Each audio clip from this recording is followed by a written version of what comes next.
Please rise for the arrival of the President of the Republic of Seychelles, Mr. Wewel Ramkalawan.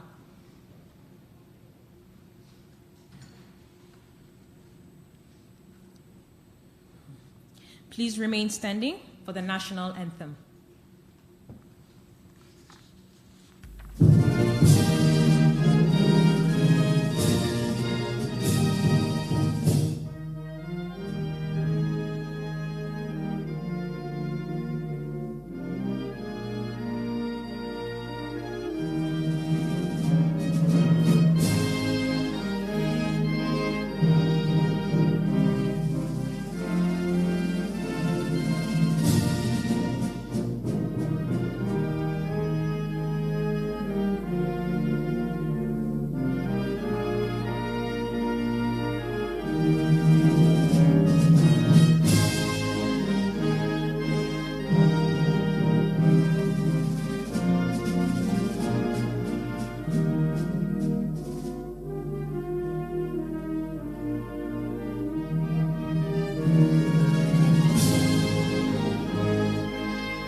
Be seated.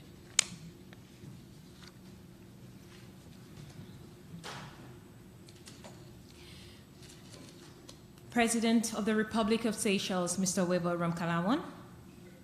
Designated Minister, Minister for Fisheries and the Blue Economy, Mr. Jean-François Ferrari.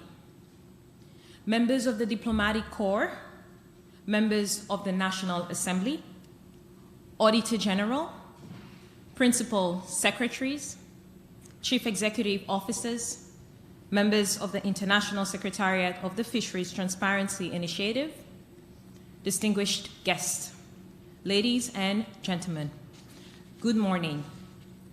My name is Ms. Fatim Kante, and I will be your Master of Ceremony for today's event. So we are here today to launch the Seychelles' first report to the Fisheries Transparency Initiative. Seychelles is the first country in the world to submit a report to the Fisheries Transparency Initiative. Please give Seychelles a big round of applause.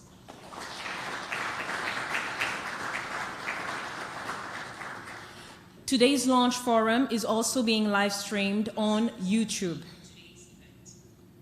I now have the pleasure of inviting the Principal Secretary for the Blue Economy, Mr. Kenneth Rakombo, to deliver his opening remarks.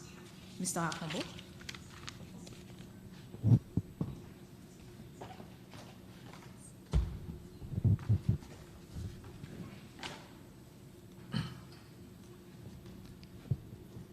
President of the Republic of Seychelles, Mr. Wewel Ramkalawan.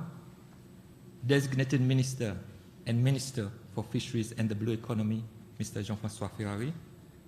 Members of the Diplomatic Corps, members of the National Assembly, Auditor General, colleague Principal Secretaries, Chief Executive Officers, members of the International Secretariat of the Fisheries Transparency Initiative, distinguished guests, ladies and gentlemen, good morning.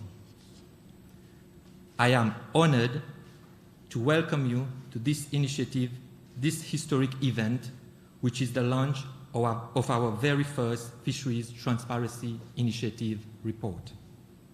This launch marks yet again another important milestone in Seychelles' quest to become fully compliant to the Fisheries Transparency Initiative standards.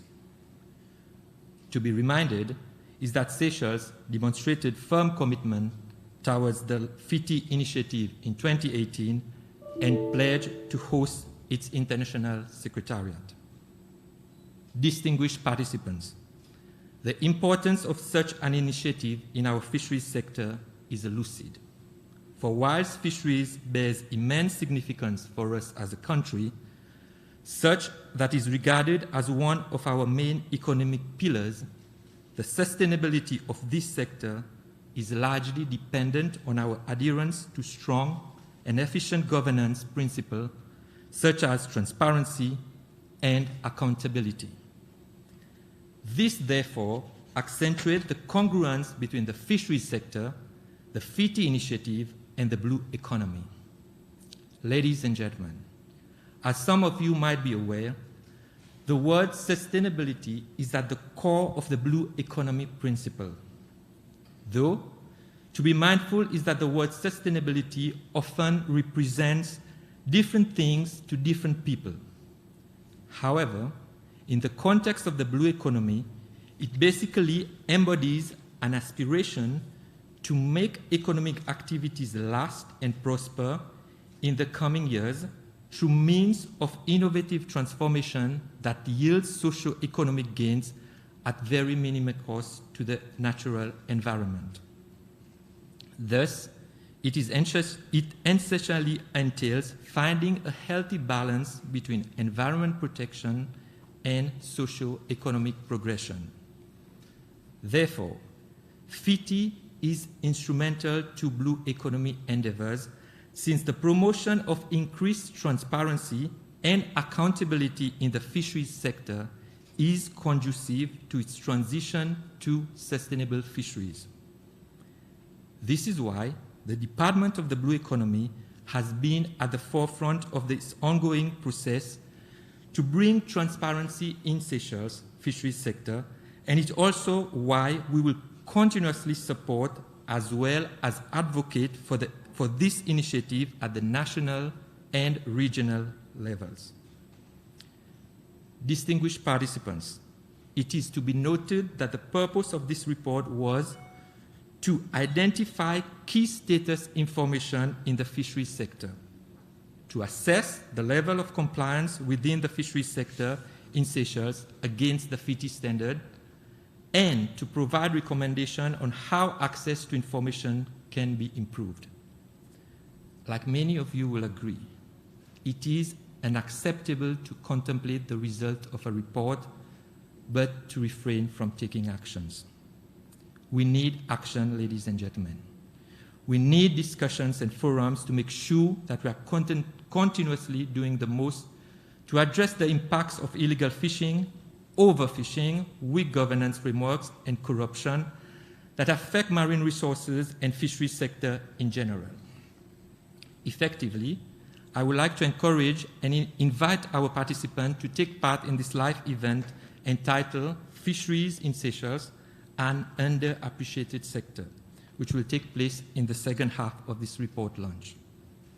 Last but not least, I would like to express my gratitude to FiTI Secretariat and its Executive Director, Mr. Sven Bierman, for the excellent job done thus far, as well as the FiTI National Multi-Stakeholders Group, who has been instrumental in driving the FiTI process.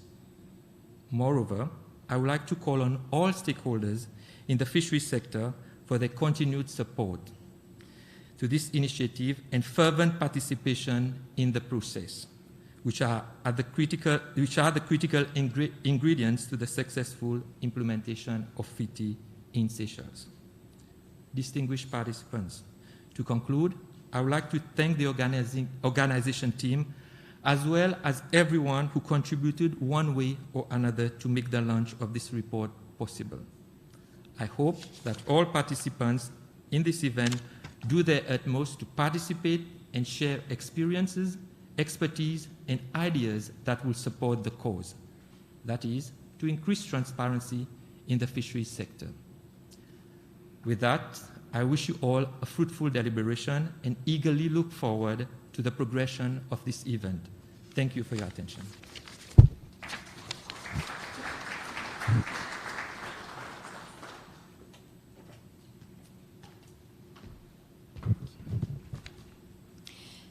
Thank you, Mr. Akombo.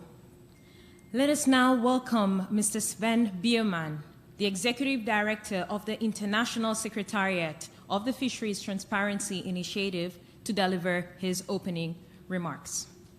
Mr. Bierman.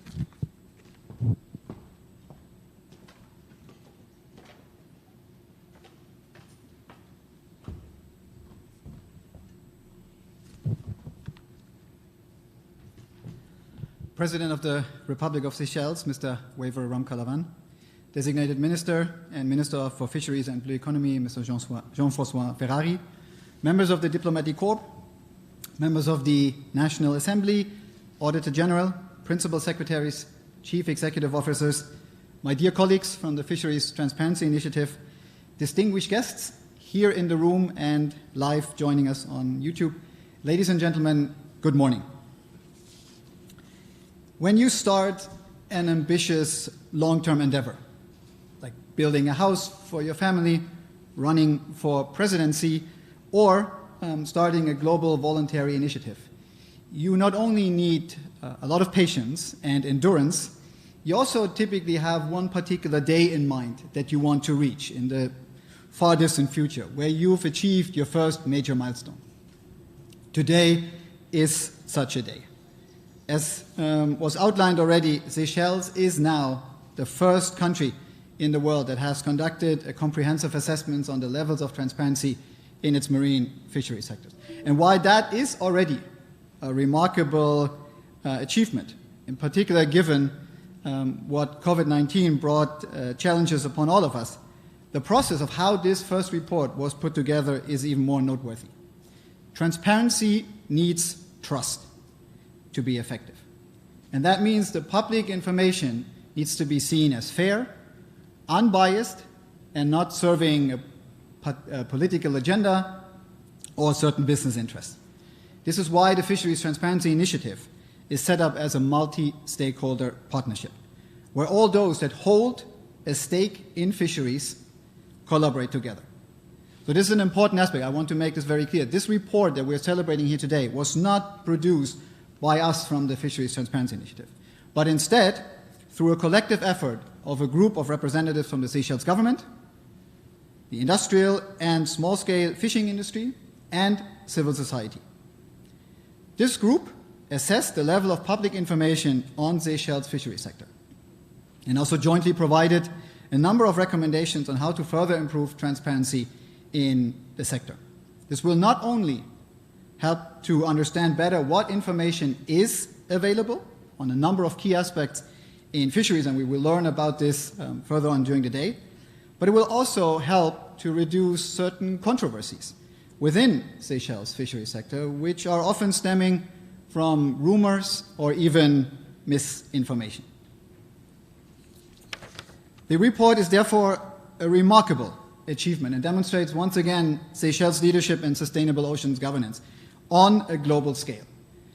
The numerous congratulatory messages that you will be shown here today clearly emphasize how this achievement is valued by key players and organizations in global fisheries. From the highest diplomat in the United Nations, Mr. Peter Thompson, to the World Bank, the FAO, the Commonwealth Secretariat, etc. Ladies and gentlemen, we all know that fish belongs to everyone. And as a renewable resource, it can constitute a major and almost indefinite contribution to a country's well-being. But we also have to acknowledge that over the recent decades, we've seen that marine fisheries is often managed in a very short-sighted way. For example, when fish is caught much faster than the stocks can replenish themselves. In other parts of the world, we've already seen stocks being so heavily exploited that they fully collapsed before any intervention could come to the rescue. The fishing sector is also often termed as being overcapitalized. And I'll just give you an example of, put this into some concrete numbers. Over the last 60 years, the number of global fishing vessels has increased by 500%. While at the same time, 34% of the assessed marine fish stocks are now being exploited at unsustainable level. That number also tripled in the last 40 years. There is an evident global trend towards unsustainable fisheries. And the result of this trend will have negative impacts on each and every citizen. So the need for sustainable management is urgent. But that obviously brings us to a question. How do we know whether the sector is managed in a sustainable way, serving all the different stakeholders? To support stakeholders in answering this question, the Fisheries Transparency Initiative was established as a global multi-stakeholder effort.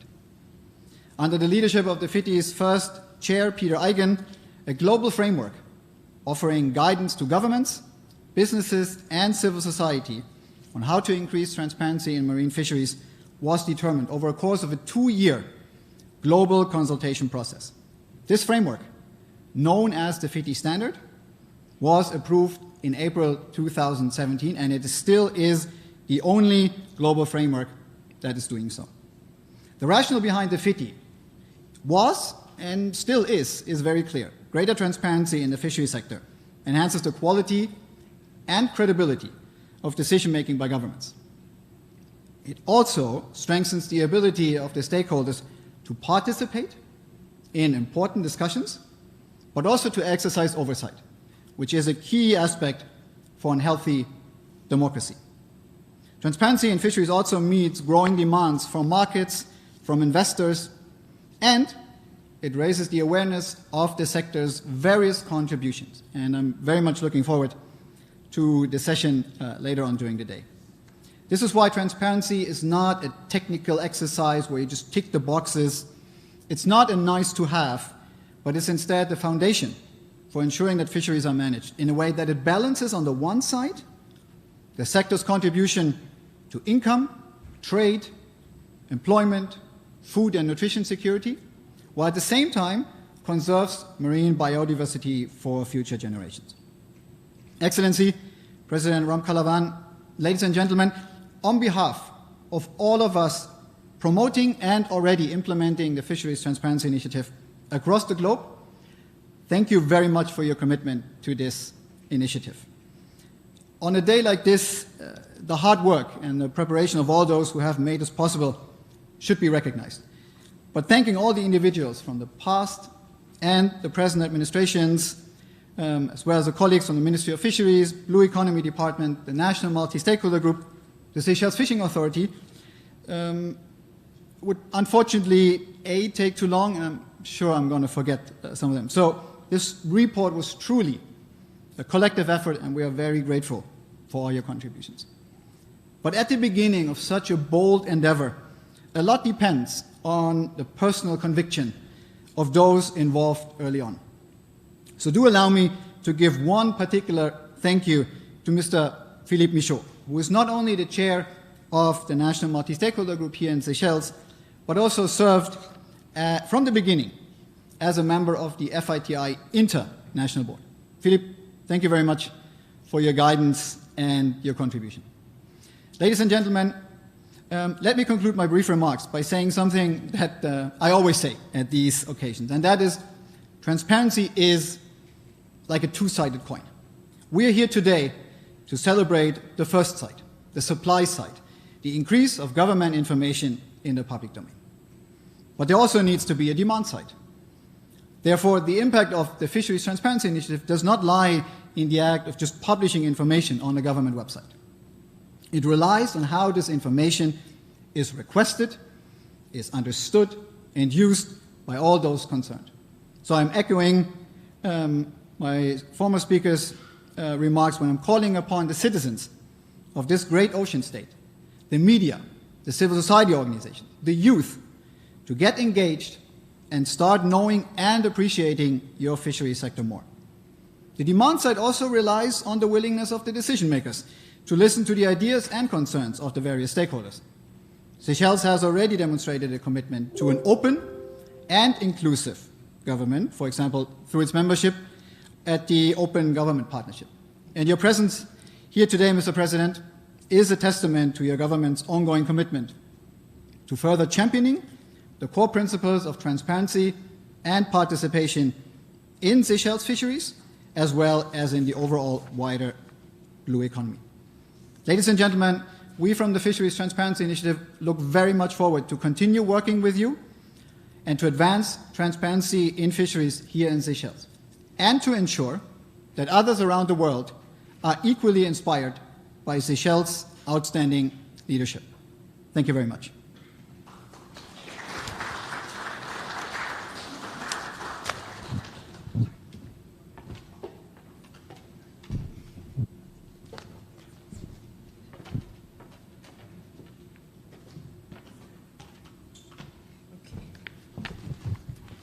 Thank you, Mr. Bierman.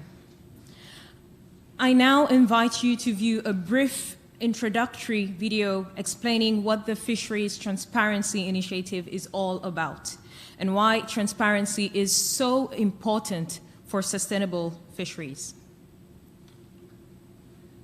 Blue, vast, and full of life.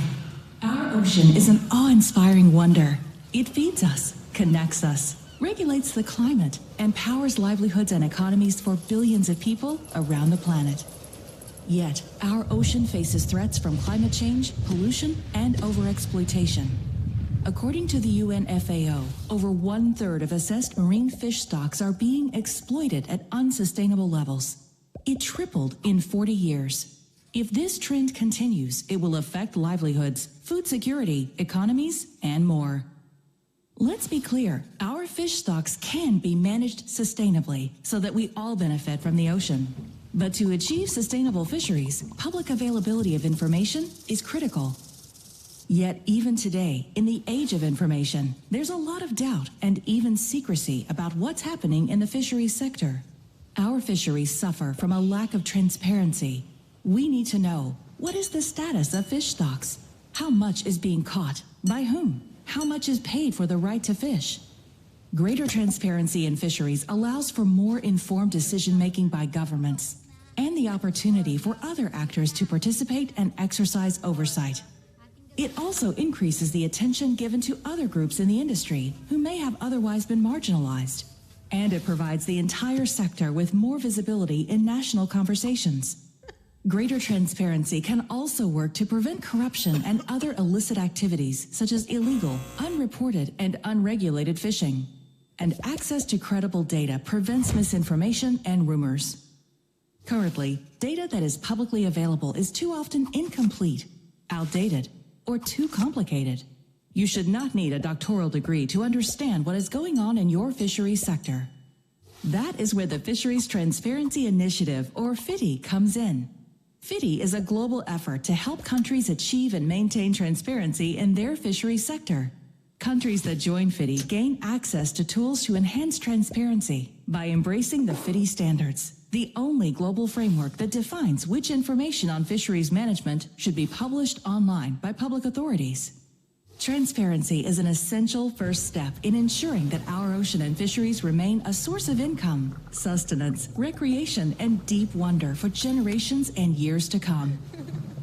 To learn more about transparency in fisheries management and engage your country in the FiTI, visit our website. We will now view a congratulatory video message from Ambassador Peter Thompson, the United Nations Secretary General's Special Envoy for the Ocean. Ambassador Thompson is the highest serving diplomat at the UN with regards to the ocean. Mr. President, Excellencies, ladies and gentlemen, all courtesies observed and greetings to one and all.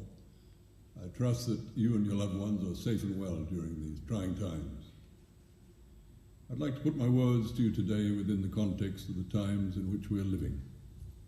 In his State of the Planet address delivered at Columbia University in New York last December, the UN Secretary General Antonio Guterres said humanity is waging a suicidal war upon nature. He reported that 1 million species are at risk of extinction and that ecosystems are disappearing before our eyes. A year earlier at the climate COP in Madrid, he had warned that 3 major reports of the IPCC confirm we are knowingly destroying the life support systems of our planet. And so this is the context of our times, the years in which we all became aware of the jeopardy into which we are casting our children and theirs if we continue with this war against nature. This is the time of choice, the time when we decide whether we're actually willing to change our ways. Before it's too late and that hour is near, surely we must make peace with nature. A major party at the peace table, of course, has to be the ocean. Covering 70% of the Earth's surface and hosting the majority of life on the planet, the ocean's health is currently in decline. The ocean producing over 50% of the oxygen of our biosphere, without doubt its health is an existential matter for us all. And if we diagnose the elements of that decline in health, we find that humankind's overexploitation of the ocean's resources is one of the critical causes. FAO reports that while global marine fish landings have remained relatively stable at around 90 million tons since 1995, the sustainability of world fisheries resources has continued to decline. FAO's SOFIA report issued last year showed the proportion of fish stocks within biologically sustainable levels decreased from 90% in 1974 to 65.8% in 2017. We can take a degree of encouragement from the fact that compared to the situation prior to SDG 14's adoption in 2015, we now observe a flourishing interest in ocean issues around the world. And we can see that progress is tangible in ocean literacy, with greater awareness of the ocean's problems that require solutions. And we're able to report that the coverage of marine protected areas is growing steadily, as is scientific knowledge of the ocean. It's also heartening to recognize that 97 countries have now signed the FAO Agreement on Port States Measures, the first binding international agreement on ending illegal, unreported, and unregulated fishing. But truth be told, how can we claim anything near success when a third of assessed global fish stocks are being overfished, when we have dumped around 150 million metric tons of plastic waste and microplastics and discarded fishing gear into the ocean, and the rates of ocean acidification and deoxygenation and warming continue to head in the wrong direction? Ladies and gentlemen, we have much work to do. I've painted you this picture because in the work ahead, along with innovations in stock assessment and traceability, transparency in the fisheries industry is absolutely essential if we are to obtain the sustainability we seek. It is thus that today's launch forum for the first Seychelles report to the Fisheries Transparency Initiative assumes such great importance. SDG 14.7 calls for an increase in the economic benefits to small island developing states and least developed countries from the sustainable use of marine resources.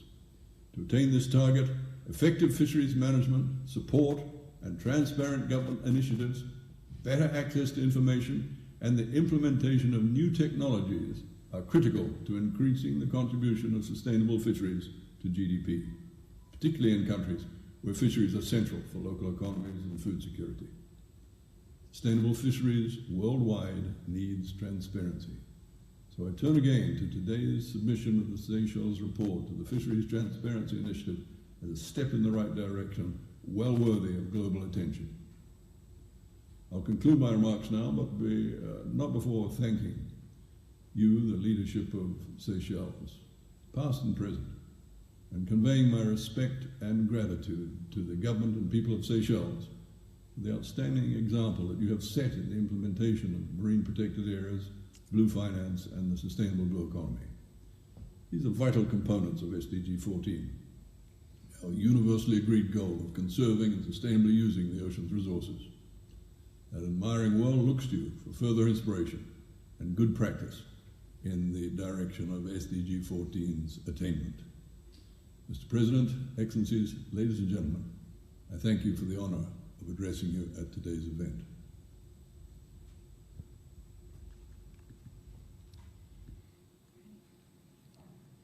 Thank you for such an inspiring address by Ambassador Thompson. I had the honor of inviting the designated Minister for Fisheries and the Blue Economy, Mr. Jean-François Ferrari, to present his keynote address.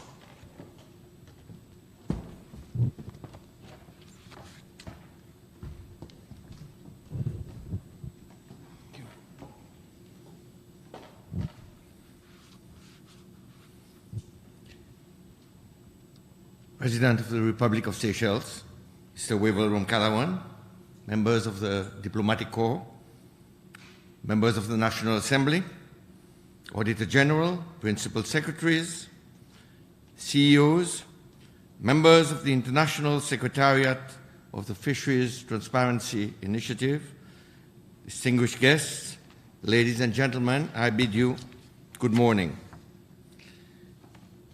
it gives me immense pleasure to address you over the launch of the first Fisheries Transparency Initiative report for the Seychelles.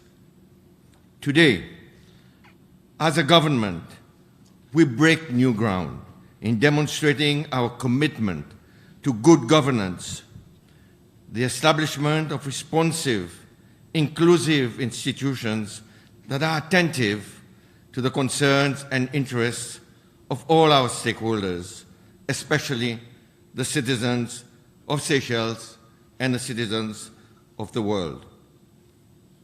This government has a clear vision to make the Seychelles fisheries the most transparent in the world. We have nothing to hide. We have everything to share. In deciding to set up its headquarters in our country, I believe FiTI found its most natural habitat.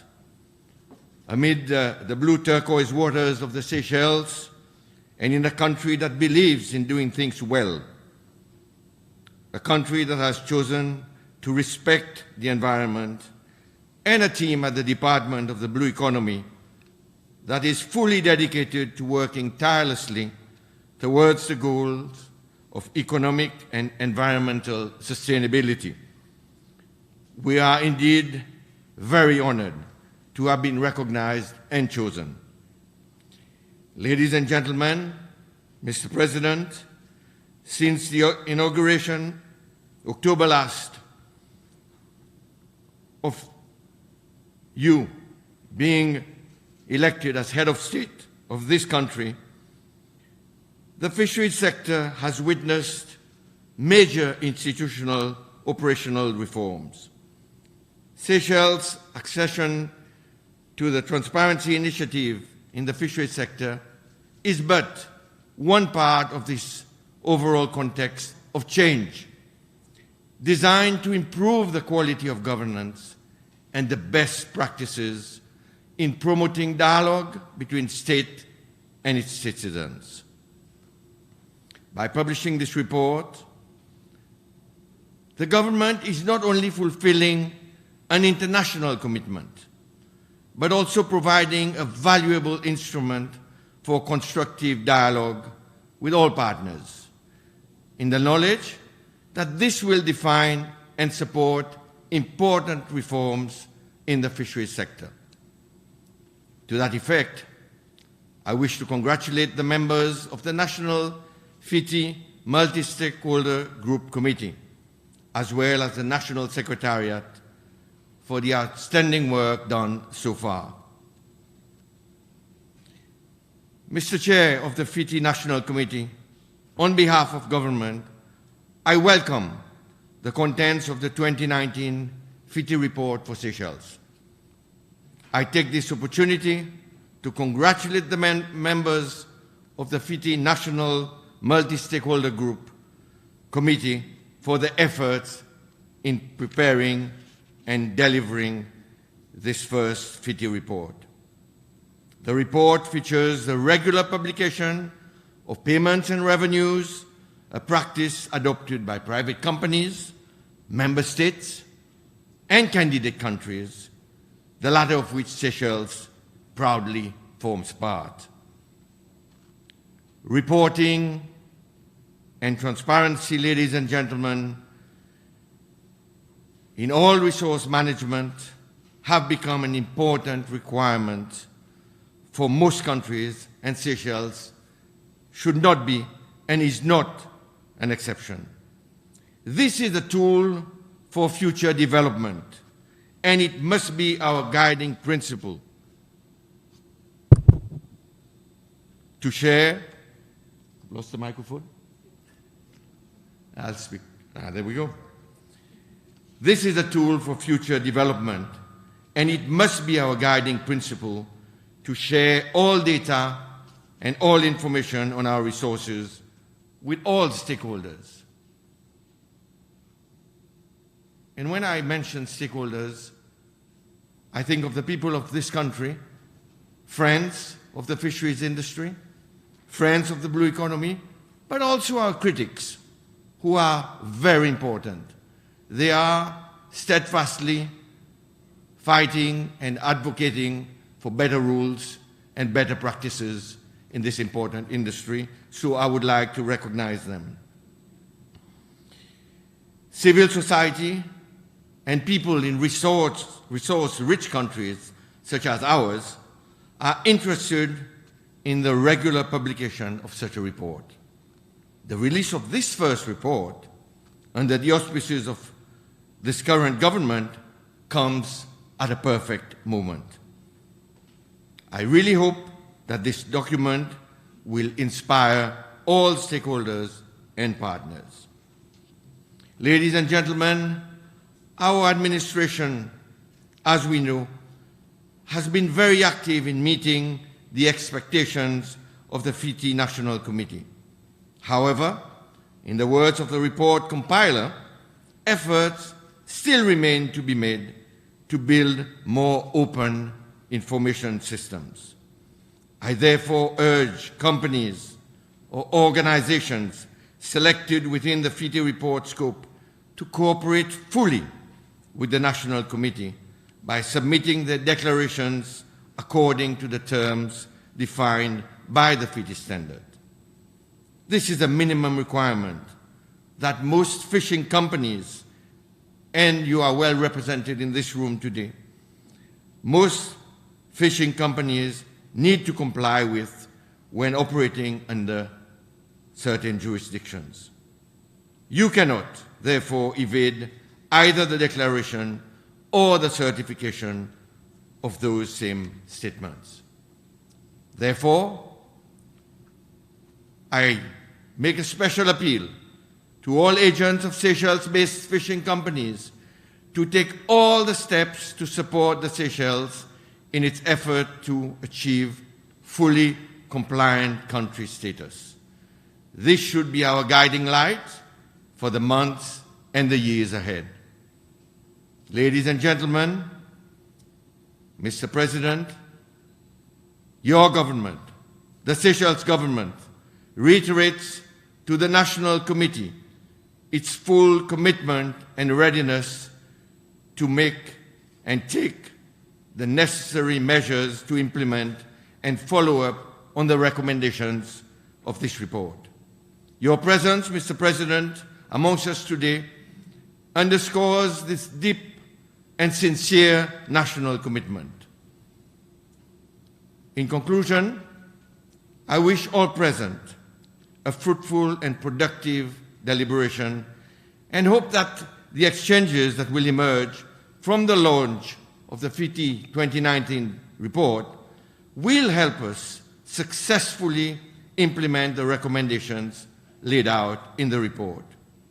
It is my pleasure and honor to declare this conference open and officially launch the FiTI 2019 report in the Seychelles.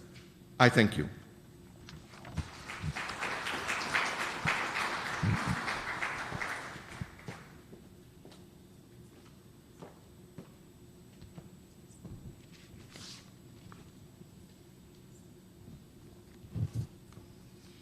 Thank you, Designated Minister. I will now invite the President of the Republic of Seychelles to be accompanied by the Designated Minister and some senior officials as he takes his leave.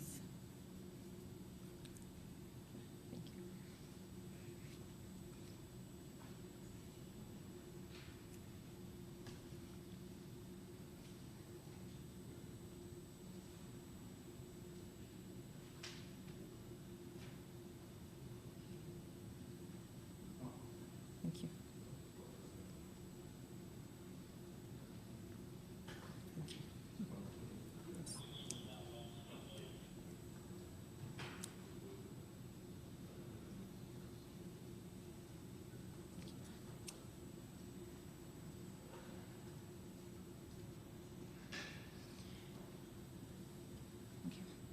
We now move to the next items on today's agenda. Participants will now have the opportunity to view the congratulatory messages, one from Ms. Ida Swarari Ridiho the country director for Mozambique, Madagascar, Mauritius, Comoros, and Seychelles in the Eastern and Southern Africa at the World Bank. And the second video from Dr. Nicholas Hardman Mountford, the head of Oceans and Natural Resources at the Commonwealth Secretariat. His Excellency, President Wavell Ramakalawan, His Excellency, Mr. Jean-Francois Ferrari, Principal Secretaries, members of the Diplomatic Corps, dear colleagues. Today marks the release of Seychelles' FiTI report, a flagship event for the Seychelles, but also for the Fisheries Transparency Initiative, as this is the first report to be submitted. Congratulations, Seychelles. While Seychelles was already at the forefront of the blue economy, this report places Seychelles at the forefront of transparency in the fisheries sector. Fisheries are an entry point for sustainable development and for the blue economy. They provide healthy nutrition, support livelihoods, and generate revenues for about 800 million people, or 10 to 12% of the world's population. This is even more true in the Southwest Indian Ocean, where about 107 million people live within 100 kilometers of the coast and depend heavily on the sustainable use of the natural resources. In the coastal and island states, fisheries are a pillar of the development of a blue economy. Seychelles exemplifies the crucial role fisheries play in these countries' economy and livelihoods. They contribute over 8% of GDP, employ 17% of the population, and provide 90% of Seychelles' exports, valued at about $164 million in 2019. Seychelles also has one of the largest fish consumption per capita, showing how domestic fisheries contribute to national food security. But fisheries are under threat all around the world, including in the Seychelles itself. Overexploitation, weak governance, and illegal, unregulated, unreported fishing, aggravated by climate change, are affecting the sustainable use of the resources. In addition, the COVID-19 pandemic has caused disruption in all segments of the supply chains, domestically and internationally. Through the World Bank-supported Third Southwest Indian Ocean Governance and Shared Growth Project, or SWIOFISH3, Seychelles has engaged in a transition to sustainable fisheries. Today, we are gathered here because Seychelles is taking one step further to improve its fisheries management through transparency, a key ingredient in this effort. Transparency is a prerequisite for informed public debate on policies and for the meaningful participation of communities in decision-making. This implies sharing accurate information about fisheries management on time and making it accessible to all. Nowadays, there's a growing consumer interest on the sustainability of seafood products and therefore on transparency in the production process.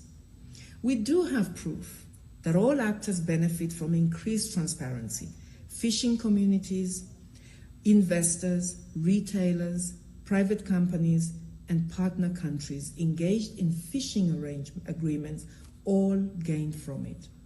Transparency is indeed a cost-effective way to improve fisheries management. Seychelles' first FiTI report assesses the availability, accessibility, and completeness of the information requested under the FiTI standard and its 12 transparency requirements. It also recommends how information gaps can be addressed over time for transparency to continually improve. The report was prepared with financial support from the SWIOFISH3. We are also supporting FiTI's International Secretariat through ProBlue, a multi-donor trust fund housed at the World Bank to promote sustainable and integrated development of marine and coastal resources in healthy oceans. Activities focus on raising awareness on FiTI, promoting fisheries transparency and multi-stakeholder participation, and strengthening the sustainability of the initiative. Congratulations again to the Seychelles for being the first country to produce and submit its report to FiTI, and for taking another step in the direction of fisheries sustainability. I would like to call upon other countries to follow Seychelles' leadership and join the Fisheries Transparency Initiative. This will help create a level playing field for transparency in marine fisheries by making and sharing information on fisheries the norm and not the exception.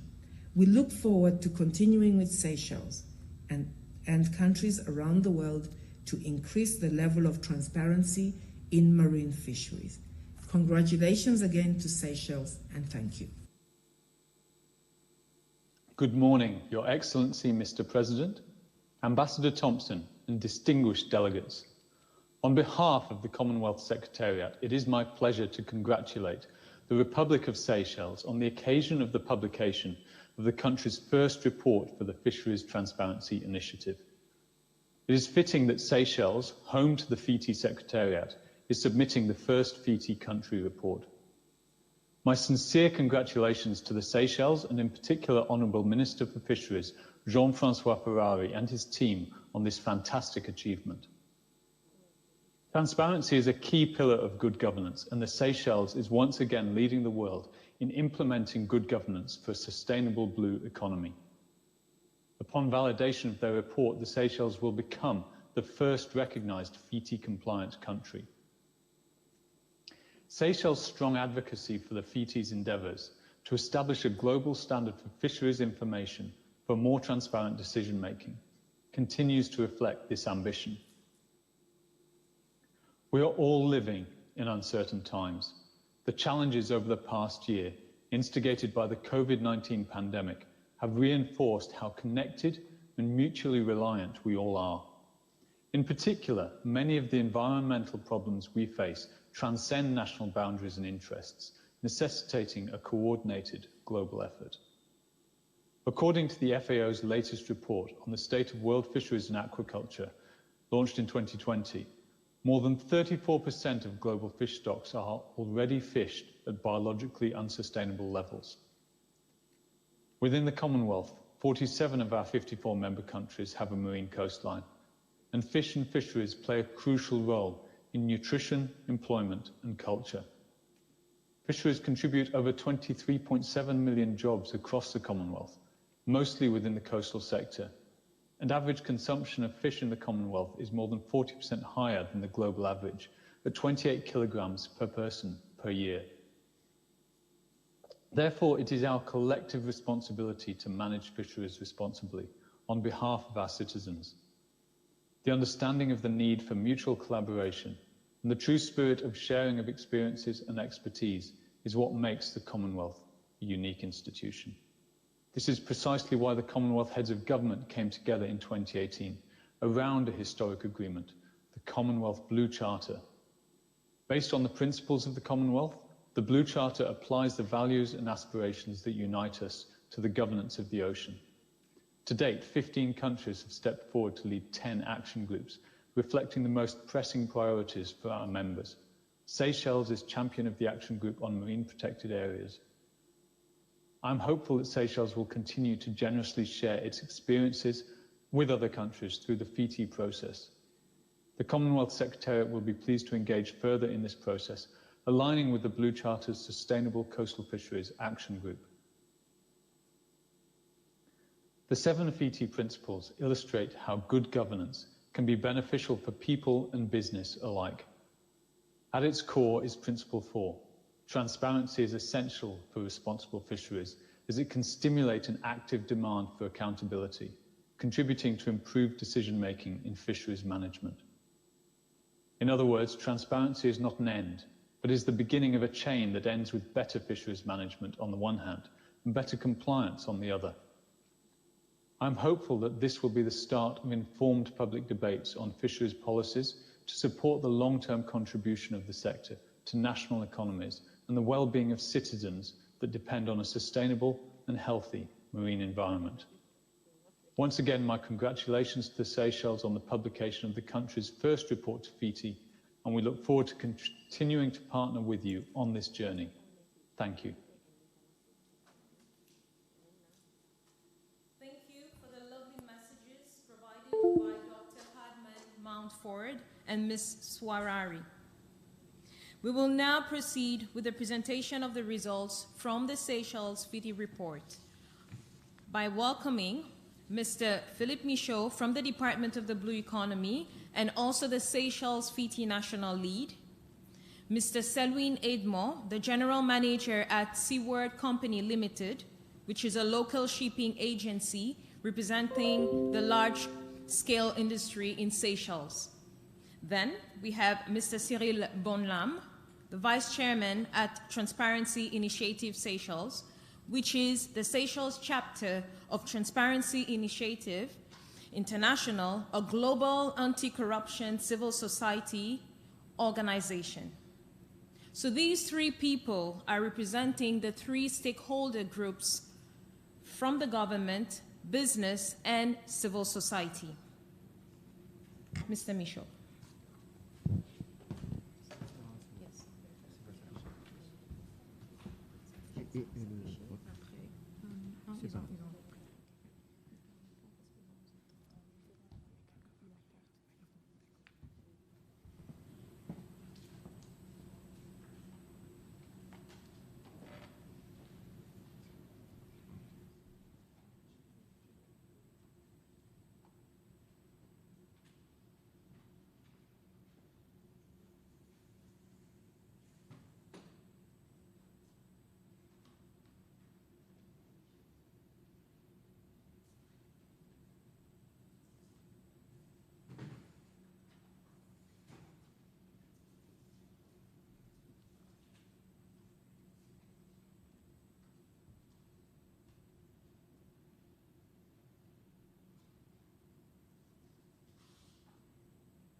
Distinguished Minister, distinguished guests, good morning to you.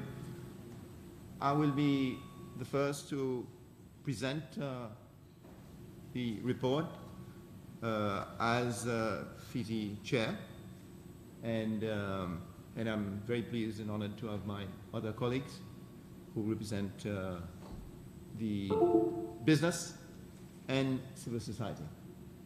So we have three main objectives: is to summarize the key information on Seychelles fisheries sector in order to increase public understanding and appreciation of it. We have a lot of information, perhaps you could go back to. And the second one is to access the Seychelles level of compliance against the 12 FiTI requirements. And for this to be judged and assessed, we have to find availability of information. So the information has got to be collated, and there may be a lot of information, but it's not always collated, and some information is also lacking.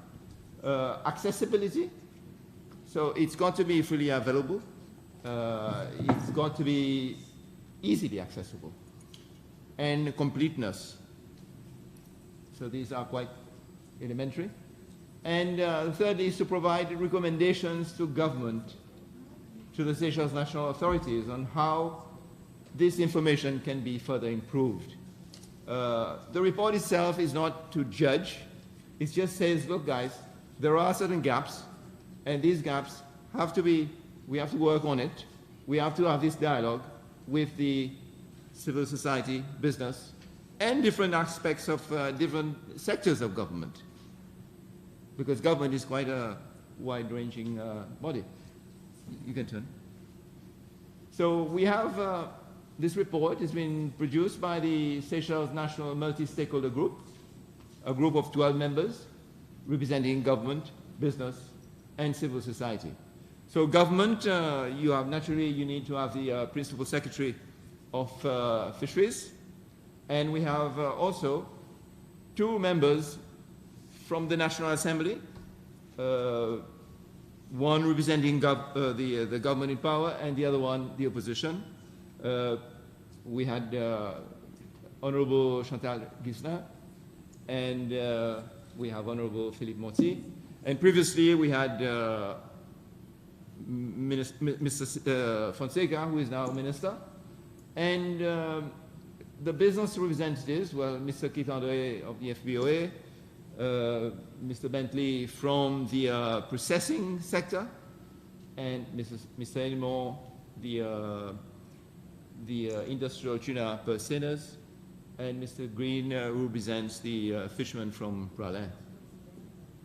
Civil society, Mr. Cyril Bonlam, because it's very, very important to benefit from the information, the advice of Fisheries Transparency Initiative of Seychelles, because they've been in Seychelles before us, and it was important to learn from them. Ms. Gontier represents the youth, and the 2 other representatives have been appointed by SEPS to represent the civil society.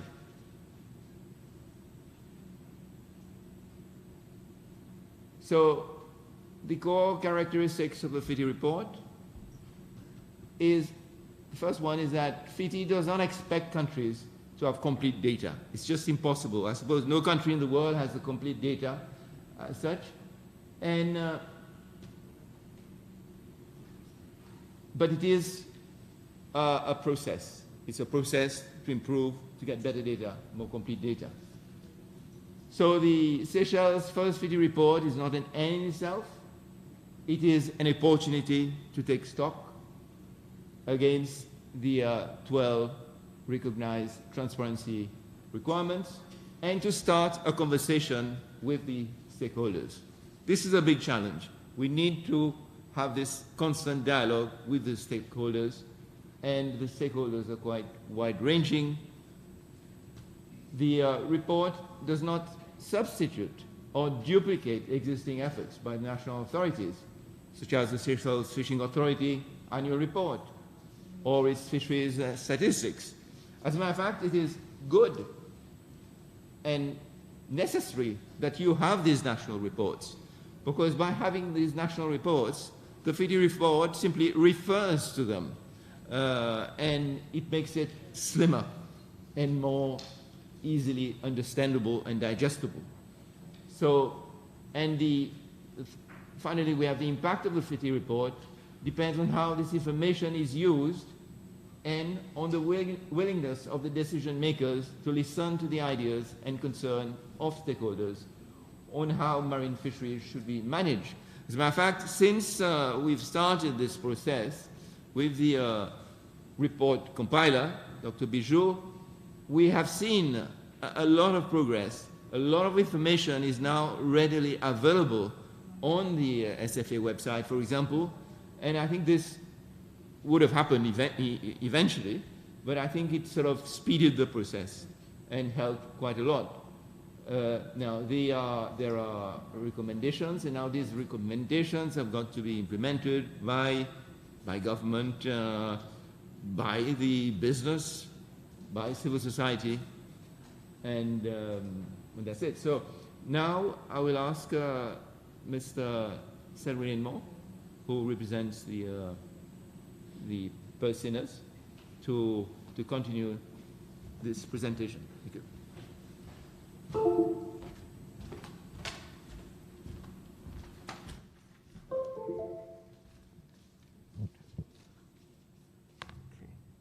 Good morning, everyone. Thank you, Mr. Michaud.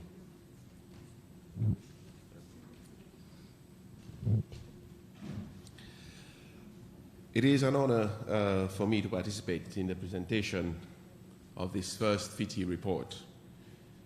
As a representative of our partners from the large-scale fisheries, I can firmly reiterate their commitment towards such an initiative.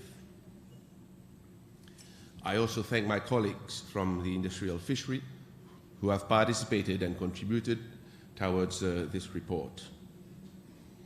So, in summarizing the key information, Seychelles committed itself to conduct the assessment against the full set of the 12 transparency requirements of the FiTI standard instead of the minimum first 6 requirements.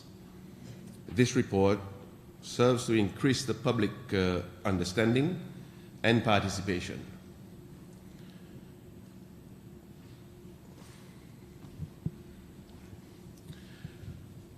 As part of this FiTI report process, the National Multi-Stakeholders Group compiled a summary of each of the 4 fisheries in Seychelles. This is to facilitate the understanding of tenure arrangements by general public, including information on fees, duration, fishing conditions, transferability, and divisibility of fishing rights. These 4 fisheries are the recreational, commercial, scientific, and sport fishing. These 4 types of fisheries fall under the umbrella of a significant number of laws, policy documents, and management plans which are not fully published. However, these are now being addressed. Foreign fishing access.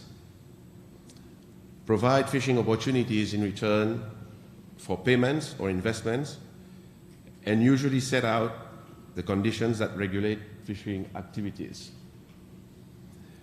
There are currently 5 agreements that allow foreign vessels to fish in Seychelles waters, and 2 agreements that allow Seychelles flag vessels to fish in third country waters.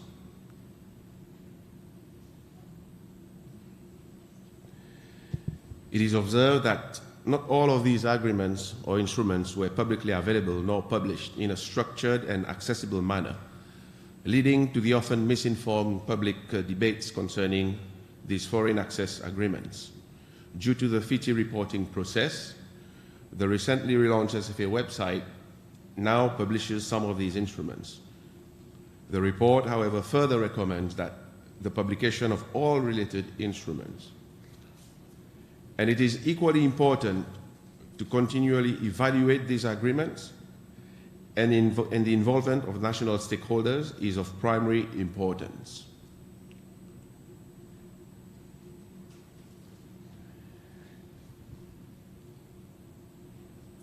Taking a look at the state of the fisheries resources, the most recent national report on the state of fish stocks, including information on trends in the state of stocks and conclusions on the reasons for change, as well as studies or reports undertaken that assesses the sustainability of fishing, must also be made publicly available. Figures and statistics do not lie if properly recorded, and analyzed. The national MSG did not find any consolidated national report on the state of fish stocks in Seychelles. However, out of a total of 19 stock assessments, only one is publicly available. The national MSG acknowledges the importance of information on stock status and has therefore included a summary table of the latest available information for the species mentioned in the report. It also recommends that the authority publishes reports and results of the stock assessments undertaken in the last 4 years on their website, including considering preparation and publication of periodic reports on state of the main commercial fish stocks in Seychelles. So, who is permitted to fish? Various commercial fishing rights exist under the Fisheries Act. These include local fishing rights, foreign fishing rights, and right to fish outside Seychelles waters. According to SFA, an online vessel registry and license database for the registration of all types of fishing vessels, foreign and local, is currently being prepared. The registry was supposed to have been completed by mid-2020, but was still not ready at the time of completion of this report. Taking a look at large-scale vessel registry, we note that out of 248 large-scale vessels licensed to fish in Seychelles waters in 2019, 166 were active. Those were 104 industrial longliners, 45 purseaners, and 17 supply vessels. During this FiTI reporting process, the national MSG found that the foreign fishing license database had significant gaps in information in the 12 collected vessel registration attributes. The SFA internal registry includes only 12 of the 14 vessel registration attributes that are required by the FiTI standard. However, the vessel registry must include all 14 attributes as defined in the standard. The National Multi-Stakeholder Group recommends that the SFA should publish an up-to-date online registry of all nationally flagged and foreign flagged large-scale vessels authorized to fish in Seychelles waters, and all nationally flagged large-scale vessels authorized to fish in third countries' waters and on high seas. This in itself will improve transparency.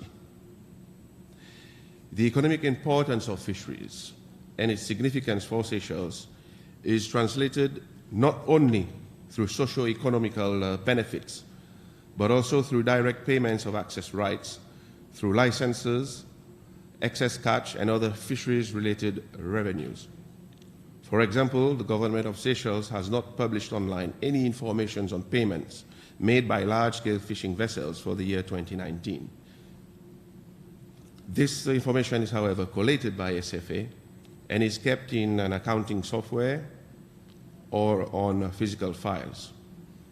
It is therefore vital that such financial records are available in a transparent way to avoid any misleading thinking nor perceptions. There are other new emerging issues, such as beneficial ownership in the fisheries sector, that the ministry has started to address.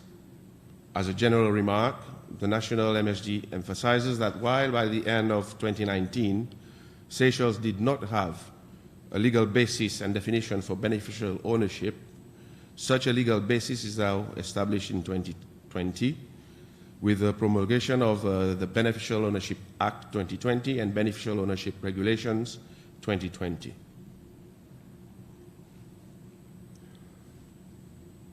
The report also reflects the annual retained catches from large-scale vessels. Data retained catches made by active Seychelles flag vessels, large-scale fishing vessels for 2019, is available online and is published in the Fisheries Statistical Report 2019. While catch data from all Seychelles flag per seiners is provided in the entire calendar year 2019, catches made by industrial longline fishery during semester 2, 55 is completely missing. This is explained as a result of internal administrative issues and technical issues.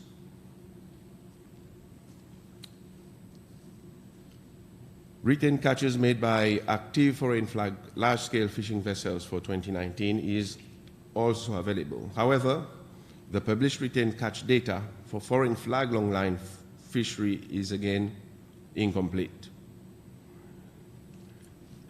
A look at fishing effort. Fishing effort data for Seychelles flag and foreign flagged large-scale vessels for 2019 was published online. However, again, this is incomplete. And a similar situation is reported for discards. For example, the statistical report for 2019 data is published for discards. For purse seine fishery, published data on discards shows that in 2019, a total of 272 metric tons of discards was unloaded in Port Victoria, whereas no discards were unloaded in foreign ports. This in itself shows the lack of information, which might lead to perceptions. An extensive list of recommendations have been put forward, along with ambitious deadlines to put more information in the public domain and improve future transparency and reporting. For example, SFA should set up an online database containing annual retained catches and transshipments and landings at local and foreign ports, disaggregated by flag state, species, or species groups, gear type, catch location, in order for interested stakeholders to obtain detailed information on catch data. In the small-scale fishery sector, Seychelles includes the following two distinct fisheries and subsectors.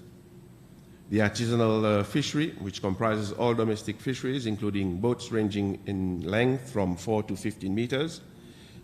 The semi-industrial longline fishery, which comprises medium-sized vessels ranging 14 to 23 meters in length. The total number of active vessels, 503, as well as a breakdown according to subsector, was 469 vessels in the artisanal fishery and 34 in the semi-industrial fishery. The published list, however, does not include the 25 vessels that were operating in the sea cucumber fishery.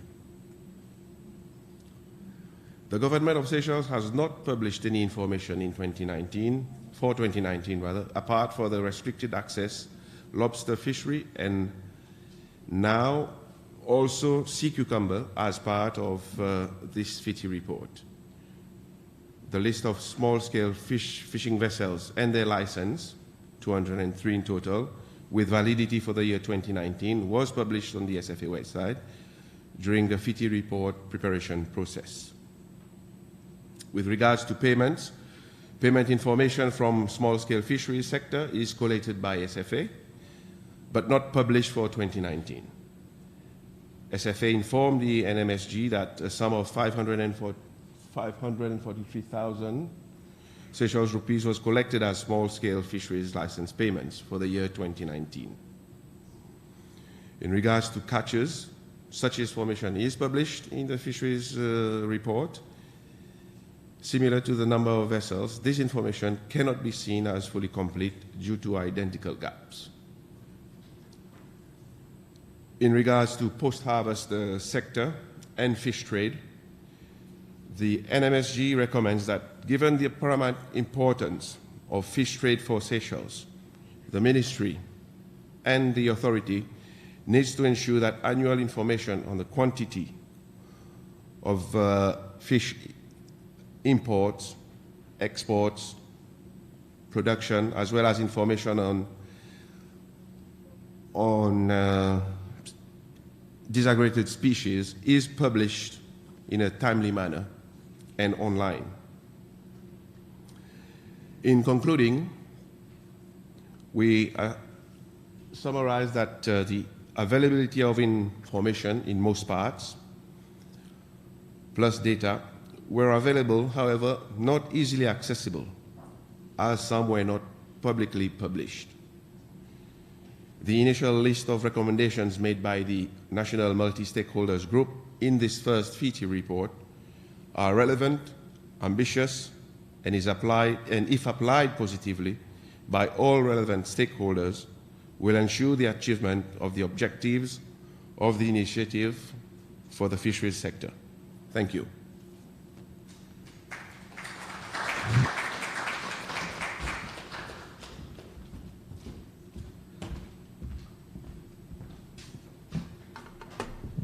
Minister, ladies and gentlemen, good morning. I'm representing TI chapter in Seychelles, the local chapter of TI International.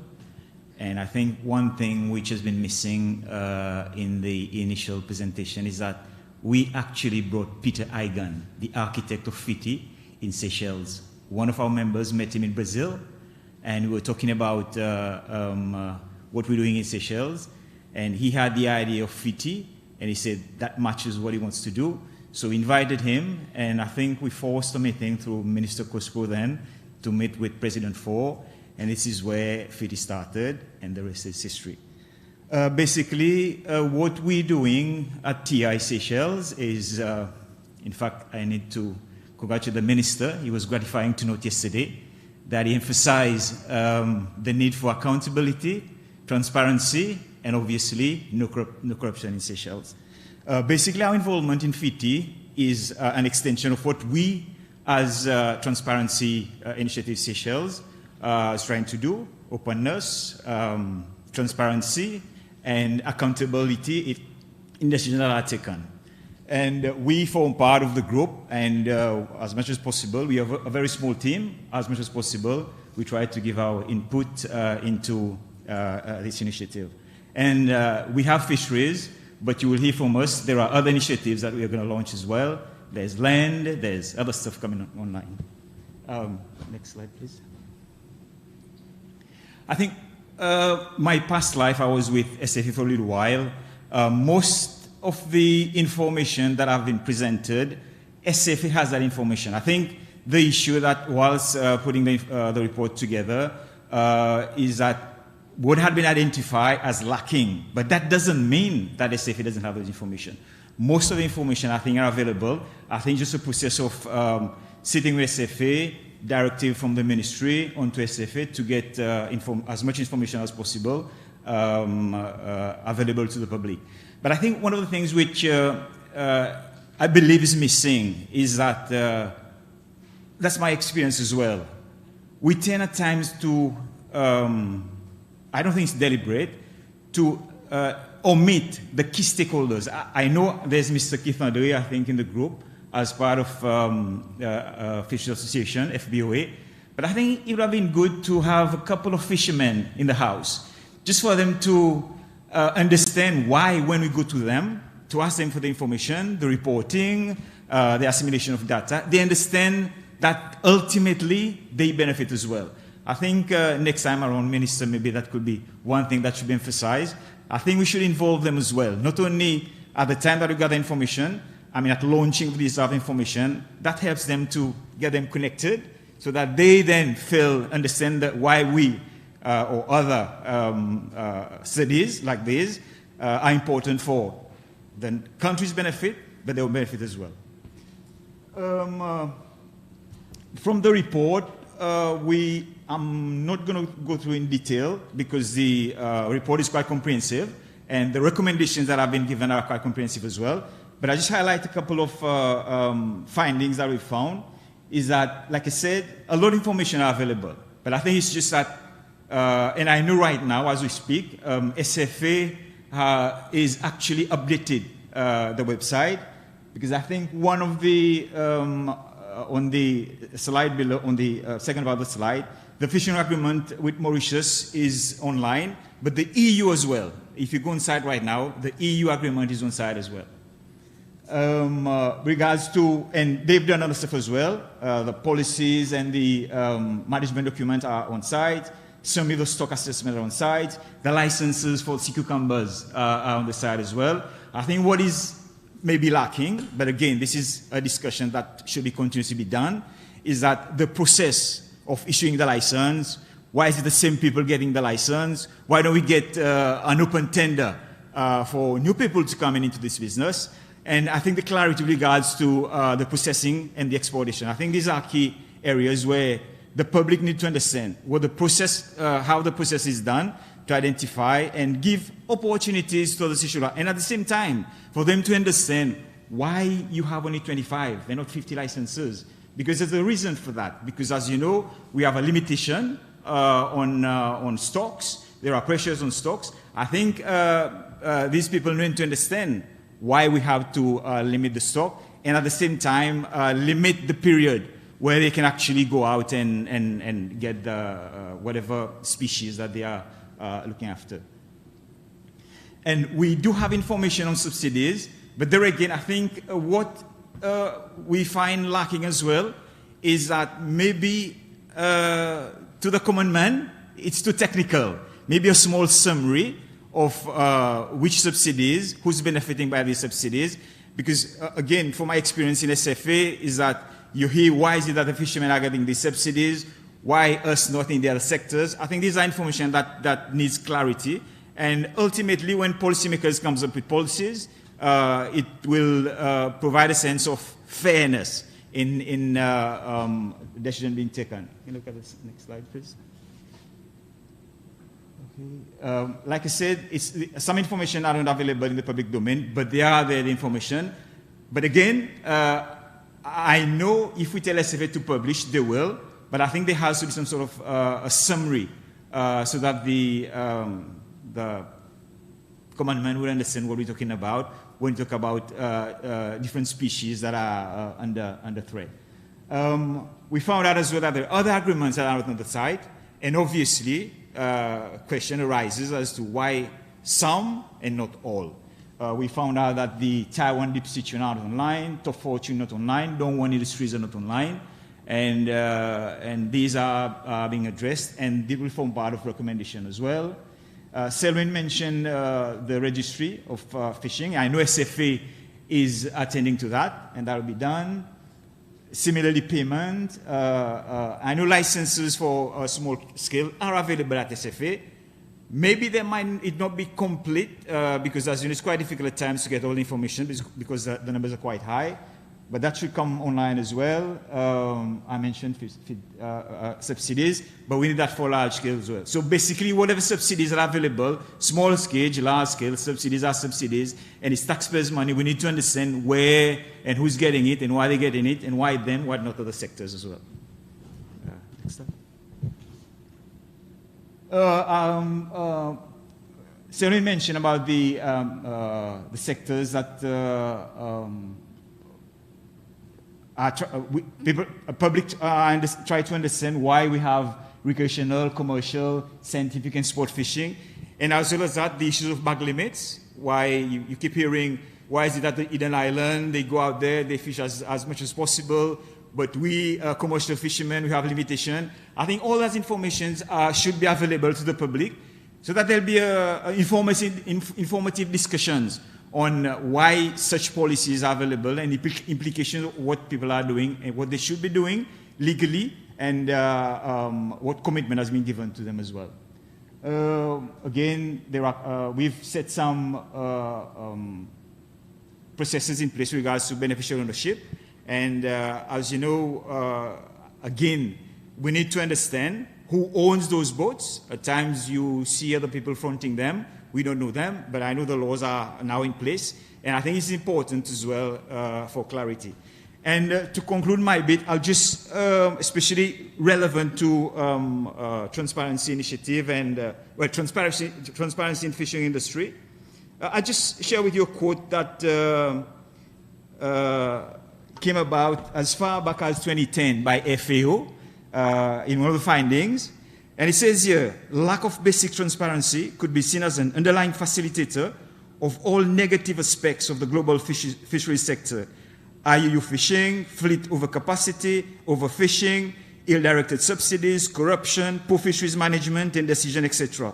A more transparent sector would place a spotlight on such activities whenever they occur, making it harder for perpetrators to hide behind current veil of secrecy and requiring immediate action to be taken to correct the wrong by the relevant authorities. I think that came out in 2010, and it is even more relevant today. And we're taking the first steps, and I'm glad to be part of the team that are basically launching the first report. I thank you. I think the last word is for Mr. Michaud.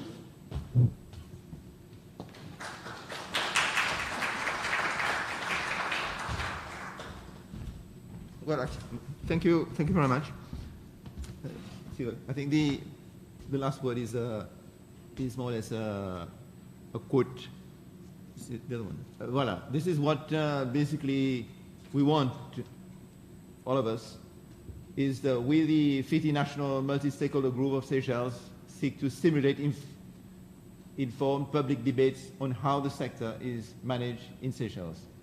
So we encourage all bona fide stakeholders that appreciate the enormous value and importance of marine fisheries in our country, citizens of Seychelles, civil society organizations, media, academia, and our national and international business and development partners to engage in an active dialogue based on this report. This is going to be an active dialogue, and I'm glad that you came up with lots of suggestions. And it's really, we have to take it as we should, constructively. This last one. And basically, this is what we are planning to do: is a tour de Seychelles to raise the awareness about the FiTI report. This FiTI report will be circulated as much as possible. We want to stimulate dialogue with the various stakeholders, sectors of society, even sectors that perhaps we have not mentioned in our presentations, like about employment opportunities, contracts, issues like when the respect of laws, what's happening when a vessel is apprehended, how much money is paid, where is it paid, and so on. So we'll be working also this year on the second FiTI report, and we hope that this FiTI report will be validated by the International Board towards the end of the year. So I would like to thank the members of the FiTI group for their support and for their patience, because it's been a long process. With COVID, it's been difficult to communicate at times. We had 2 virtual meetings, and half virtual and half real. The report was circulated. There were lots of discussions, amendments, and so on. And as a matter of fact, we ended with at least 5 drafts or 6 drafts before we had the final report, which really shows that it was a very intensive process, and there was improvement at every stage. So thank you very much. And I think Mr. Michaud missed out on Mr. Bijou, who's one of the key guys helping us to put the report together. Absolutely. Sorry, Dr. Bijou.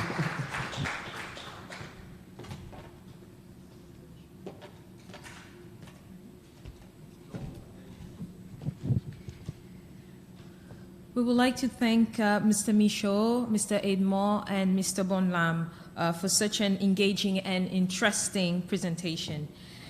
So before we move forward with the congratulatory messages, as you can see, there are some technicians there working on the technicalities of the whole viewing of the program. We will just patiently browse through the program for the remaining part of the day. So as you know, at around 11, we will break for coffee. So it's important for you to either consume your tea or coffee here within the conference room, or you can also consume it outside. Just to go through the program, right after the coffee break, there will also be an interview with some of the representatives from the ministry.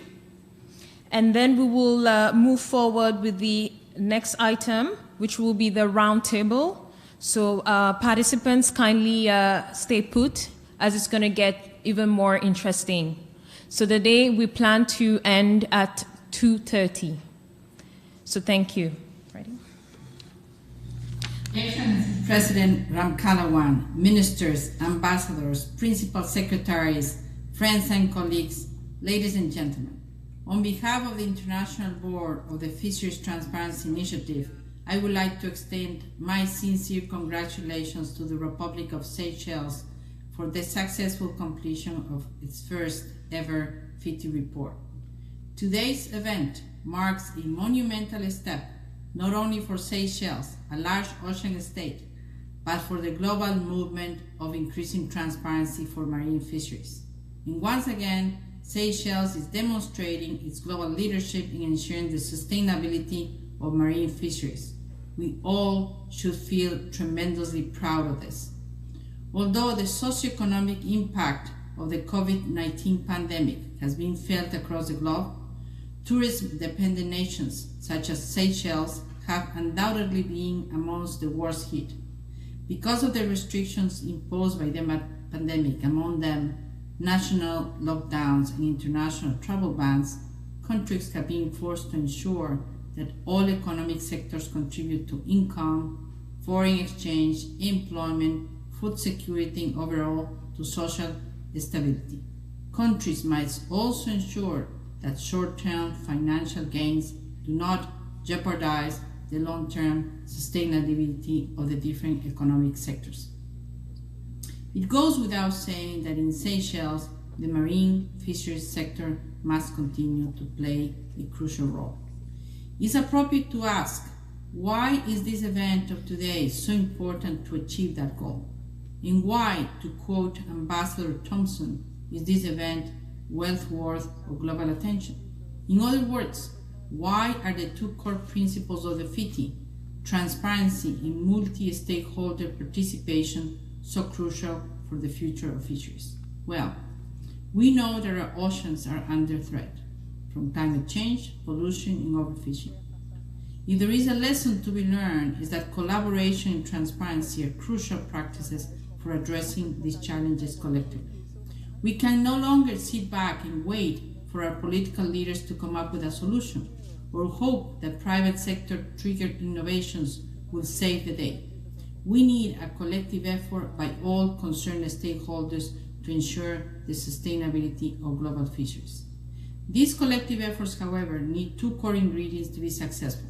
First, they need political leadership and a willingness from decision makers to listen to the ideas and concerns of the stakeholders on how marine fisheries should be managed. Past and current governments of Seychelles have been demonstrating this, for example, by engaging the country in a number of crucial initiatives, such as the Open Government Partnership or the FiTI. But second, we need to ensure that these discussions are based on the best available information, not on rumors or factoids. All concerned stakeholders, from government, small-scale fishers, industrial fishing companies, investors, civil society, media, and academia need to engage in informed public debates. In essence, reading from the same source. This is where the FiTI supports countries around the world the most. Today's launch of Seychelles' first FiTI report will most certainly help in achieving this level playing field, and by laying the foundations for a more transparent management of the marine fisheries sector will ensure its long-term contribution to the national economy. The report will further contribute to a wider public appreciation of the important role marine fisheries has played and will increasingly continue to play in sustaining Seychelles' economy in the years ahead. Excellency President Ramkalawan, ladies and gentlemen, On behalf of the FiTI International Board, I once again congratulate you on the completion of Seychelles' first FiTI report, and thank you for the important role you're all playing in supporting sustainable fisheries. We're also extremely thankful to the Seychelles for being such a wonderful host to the international headquarters of the FiTI Secretariat. I'm confident that other countries from around the Indian Ocean region, the African continent and beyond will take note of the stellar strides Seychelles is taking towards greater transparency in its marine fisheries and will follow its exemplary lead. Let us celebrate this achievement today, but then go back to work and make the best use of this report. I'm counting in particular on the local civil society organizations and media institutions to ensure that everyone understands that the oceans belong to all of us, that it should not be taken for granted, and that everyone has a role to play, starting with something as simple as asking questions. Thank you very much and enjoy the rest of the event. Excellencies, participants, colleagues and friends. In the area of fisheries, one of the most comprehensive and global instruments was approved 25 years ago in FAO, the Code of Conduct for Responsible Fisheries. The FAO Code of Conduct covers a wide range of direct and indirect operations associated with fisheries, from harvest to post-harvest, from research to trade and consumption. The Fisheries Transparency Initiative, FiTI, is closely connected with the FAO Code of Conduct. And why? Because transparency and access to information are key for fisheries management, for production, distribution and trade. The responsibility for transparent information does not lie only with governments.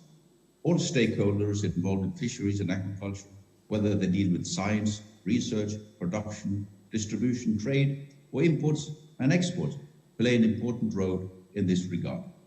For example, FAO, in our most recent issue of the State of World Fisheries and Aquaculture, STOFIA 2020, already highlighted that to reach SDG target 14.4, that is, to end overfishing of marine fish stocks by 2020, it would be necessary to implement a complete set of transparency measures with strengthened institutional and governance capacity in multiple areas of fisheries management.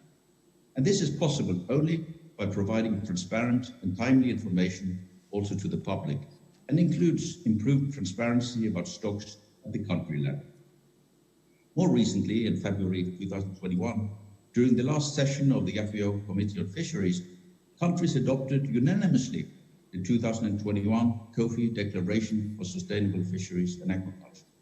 And the declaration reiterates directly and indirectly the importance of transparency and its interlinkages with sustainable fish production, distribution and trade. In November 2019, an FAO International Symposium on Fisheries Sustainability also restated the importance of transparency for sustainable fisheries, emphasizing fisheries management aspects and related benefits. Nearly 1,000 individuals from academia, the private sector, government, international organizations, civil society, and non-governmental organizations got together at the symposium to strengthen the science policy nexus of fisheries sustainability. The need for transparency is relevant for the entire fisheries value chain and covers vessels in identification and their operations, product traceability, consumer information, market development, prices, and trade data. FiTI plays an important role in bridging elements of the FAO Code of Conduct from a transparency angle, while focusing on fisheries management, on access agreements, on fishing vessel activity, and product traceability. And FAO has been an observer of the Fisheries Transparency Initiative since its very inception. FiTI's core objectives are closely associated with the FAO Code of Conduct and the overall goal of reaching sustainable fisheries in environmental, social, and economic terms. FiTI has the potential to become an effective catalyzer towards implementing transparency from different angles in favor of the fisheries sector, with a diverse and inclusive participation of members on its board. It fosters transparency by involving countries, businesses, and civil society, on taking a focused and unique approach, facilitating concrete results. The Fisheries Transparency Initiative is an important action focusing on a key element of fishery transparency.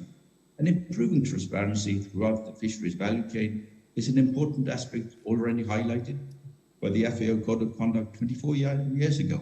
But its implementation remains fundamental for making our sector sustainable and inclusive for all. Thank you very much for your kind attention.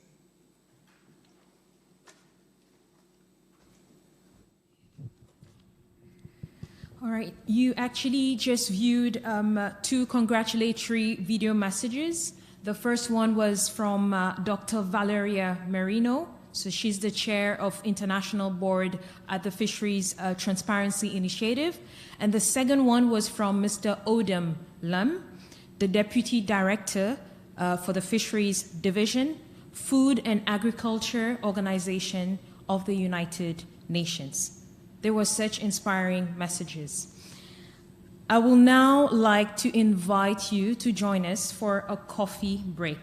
I was just advised by my colleagues that you will have to come inside, get your plate and your tea or coffee, and come back, be seated in your seat.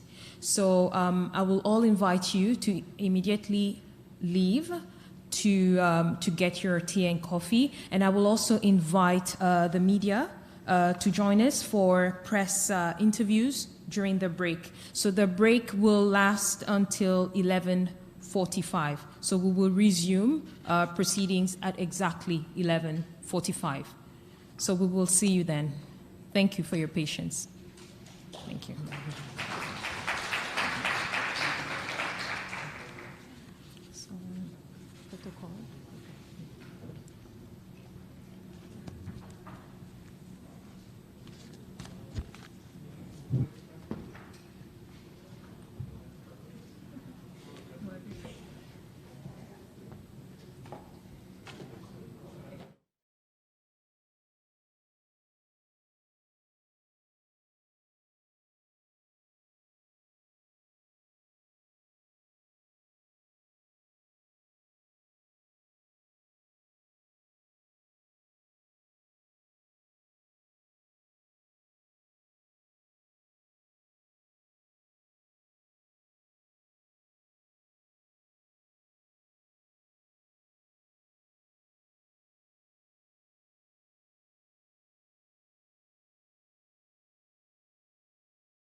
Thank you.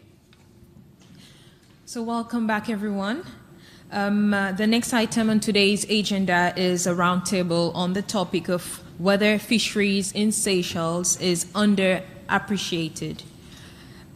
And then as the chair today, we have Ms. Karine Rassoul. So Ms. Karine Rassoul is the manager of strategic fisheries programs within the Ministry of Fisheries and the Blue Economy of Seychelles. Next to Ms.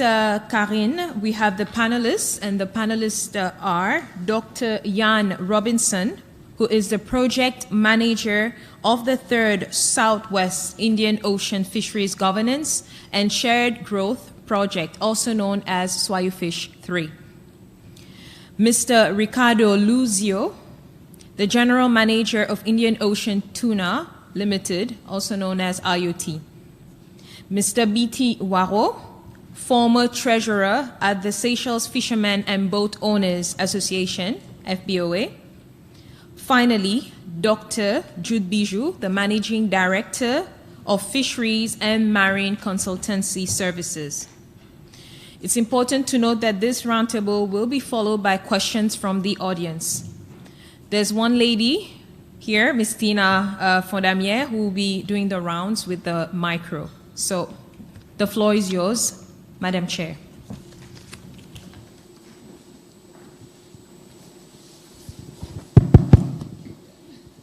Thank you, FiTI. Good morning, not yet afternoon, to everyone again. Thank you to the panelists for joining us this morning. I hope it's a very interactive and interesting conversation. So please feel free to, during the question time, to raise your hands and ask any questions, especially on the topics we're going to discuss or anything that you feel is pertinent to the conversations that were had this morning. I think first off, we would like to address a question to Dr. Robinson. So whenever we discuss our national economy, we always refer to two economic pillars, tourism and fisheries. And gross domestic product, GDP, is one of the most common indicators that we use to capture economic activity. When considering the fisheries sector contribution to GDP, different sources state varying figures. For example, the CBS Central Bank report states that the contribution is less than 1%. The World Bank states that it's approximately 8%. And I know in the past, SFA's annual report used to state that it was a gross contribution of up to 30%. So how do we know what figure is correct? Why is there such a large disparity in the way these figures are reported? And how can we do better in terms of coming up with a figure that is that we can all refer to for GDP? And how can we communicate this figure and this methodology to people so they better understand how GDP is calculated? Okay, thank you, Karine, and thank you for the opportunity, FiTI, to sit on this panel. I will get round to your question, hopefully with some answers, but I think we have to look more broadly at the context of fisheries in Seychelles as well.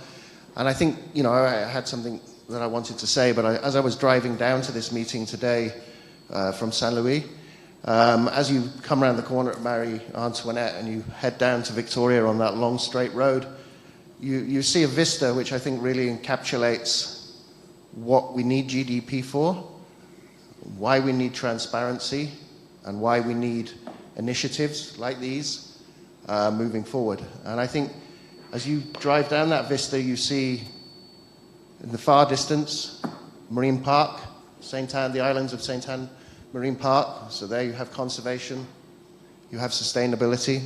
Also the wind turbines, of course, another, if you like, sustainability initiative. But then in front of those, you have the purse seiners sitting there in Port Victoria. And then right at the forefront of that, you have the Seychelles national flag. And I think that vista encapsulates all that initiatives like FiTI are trying to address, which is ultimately sustainability. And I think it also underlines why we need accurate information and publicly accessible information. This vista really shows what Seychelles has to face in the coming years, and that is, it is a tuna economy, and I'll get to the figures and why there is evidence that we really are a tuna economy. But it has to maintain that tuna economy and to continue to benefit from that tuna economy, it has to address issues of sustainability. And when we talk about the tuna economy, we are really talking about 30 years of development, more than 30 years now, of development of primarily a purse seine fishery and a canning factory. All of that development has allowed an economy to grow around that sector. And that economy that has grown around that sector is vast, it's underappreciated, it is largely outside of the public eye in terms of understanding really how this is a tuna economy. And I think government and others have not done a good job in relaying that information on how important tuna is to our economy. A few studies that I've been involved in the past, some more recent studies that have been done for the Marine Spatial Planning Initiative and so on, have really tried to burrow down into how we are a tuna economy. And that's looking at basically how the money flows into Seychelles' economy from these economic activities. Simply having public focus, often the case, on the financial contribution that the European Union and that the vessels make to our economy really hides the fact that that is a very small amount of the benefits we obtain from tuna. In fact, the financial contributions from fishing agreements and licenses are less than 10% of the total economic benefits we derive from tuna. Much of the purse seine fishery is around purse seiners that use Port Victoria. That's some 45 purse seiners, depending on the year you look at. And all of those are making expenditures on local goods and services, which are then circulating into the economy. That has a multiplier effect in terms of both the backward and the forward linkages of those expenditures. And adding that to the goods and services that are procured by the factory that are circulating in the local economy, you're talking around just a direct contribution to GDP of around $110, $120 million a year, and that's accounting for all the inputs that have gone into that GDP, obviously, because GDP is a value-added measurement. So that's a huge impact. If you look at the direct effects of that expenditure, the indirect effects, and then the induced effects as that money circulates in the economy through wages and profits into the service providers, you are talking about a huge economic benefit to Seychelles in the order of hundreds of millions of dollars per year. Now, of course, none of that is captured, and none of that is relayed very well to the public and to stakeholders, in fact. And I think this is where it's so important that we get this right now. So for a number of years, the National Bureau of Statistics and partners in SFA, the Ministry of Fisheries, have been working on how we have a satellite fisheries account. So the national account, which measures and reports on our GDP, would then also have alongside it a fisheries satellite account. Now, that's been worked on over a number of years with support from IOTC, now with support from Swirefish. And what that's doing is it's basically saying we can't just capture what's reported as fisheries production. We have to capture the information from the other sectors which fisheries contributes to, and that's manufacturing predominantly. We have to bring into the satellite account the production from IoT. We have to bring in all of the other service providers that have grown around this industry. The ship chandlers, the stevedores, the agents, all of those things are local companies which are service providers to what is the second most valuable fishery on planet Earth. Pacific tropical tuna, the most valuable, Indian Ocean tuna, second most valuable fishery on Earth. So Seychelles has grown over 30 years to be the main service provider to the second most valuable fishery on Earth. Now, when this satellite account is put together and you bring in all of these other upstream or downstream sectors which benefit from this industry, and you recalculate the accounts, it really is quite scary. Because what it shows is that we've massively underestimated the importance of fisheries, in particular tuna, to this economy. And I am led to believe, and perhaps colleagues from Ministry can correct me if I'm wrong, that the National Bureau of Statistics will be publishing the satellite accounts in May of this year, and that the economic contribution to fisheries is varying from between 25 and 30% of GDP, which puts it ahead of tourism. And particularly in the last year, of course, it puts it far ahead of tourism. So I think once this is in the public domain, there will be questions asked. Why have we undervalued this fishery for so long? Now, that's not to say that that's a success and that's something we should celebrate, because what that hides are key questions about sustainability and continued growth going forward. And I think we're in a situation where for 30 years, our primary business model of our service economy to this industry is based around catching tuna with purse seiners, putting it in cans, exporting to Europe. But Seychelles has other opportunities, and we hear talk about how we're pursuing those other opportunities. So to look at other products for tuna, how to capture more of the value chain from other fisheries that may benefit from these tuna resources. But we don't have a national management and development plan for how we would achieve that. And that's a 10, 20-year horizon to develop these alternative industries around tuna. Swiofish is supporting SFA and the Ministry to develop that tuna management and development plan. And I think it really needs all stakeholders to have a vision for where they want the tuna industry to be in 10 or 20 years' time, because there are opportunities there. But then that brings us back to the question of sustainability. And as you know, there is, in calculating gross domestic product, the one input that is missing from all national accounts, apart from a few countries, is the natural capital. The natural capital accounting, which determines, which is what we're extracting from to create this economic input in this economy, is there.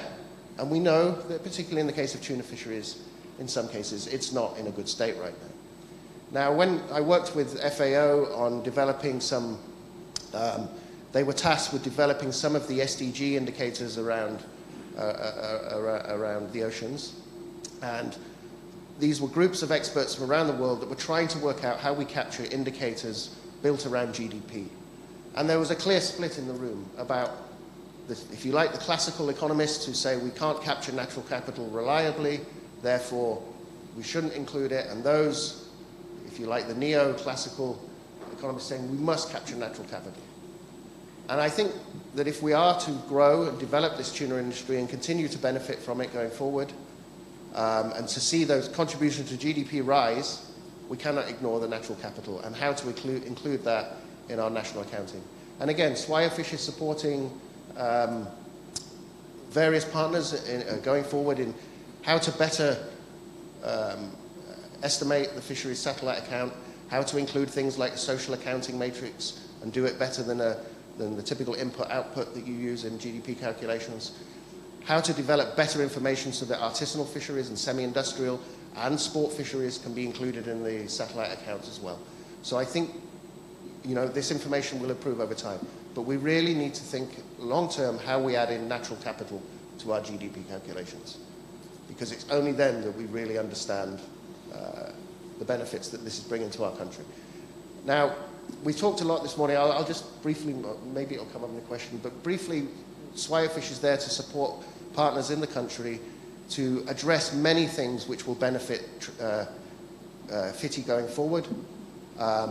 We talk about access to information. We are supporting now the development of a fisheries information management system, which will allow all users in Seychelles or elsewhere in the world to easily go online and access all of the data that SFA and other related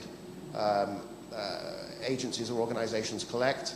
It will allow the users to generate their own reports, to access information that's not carried by more static websites like the SFA or so on websites. So this, I think, will be a really useful contribution going forward.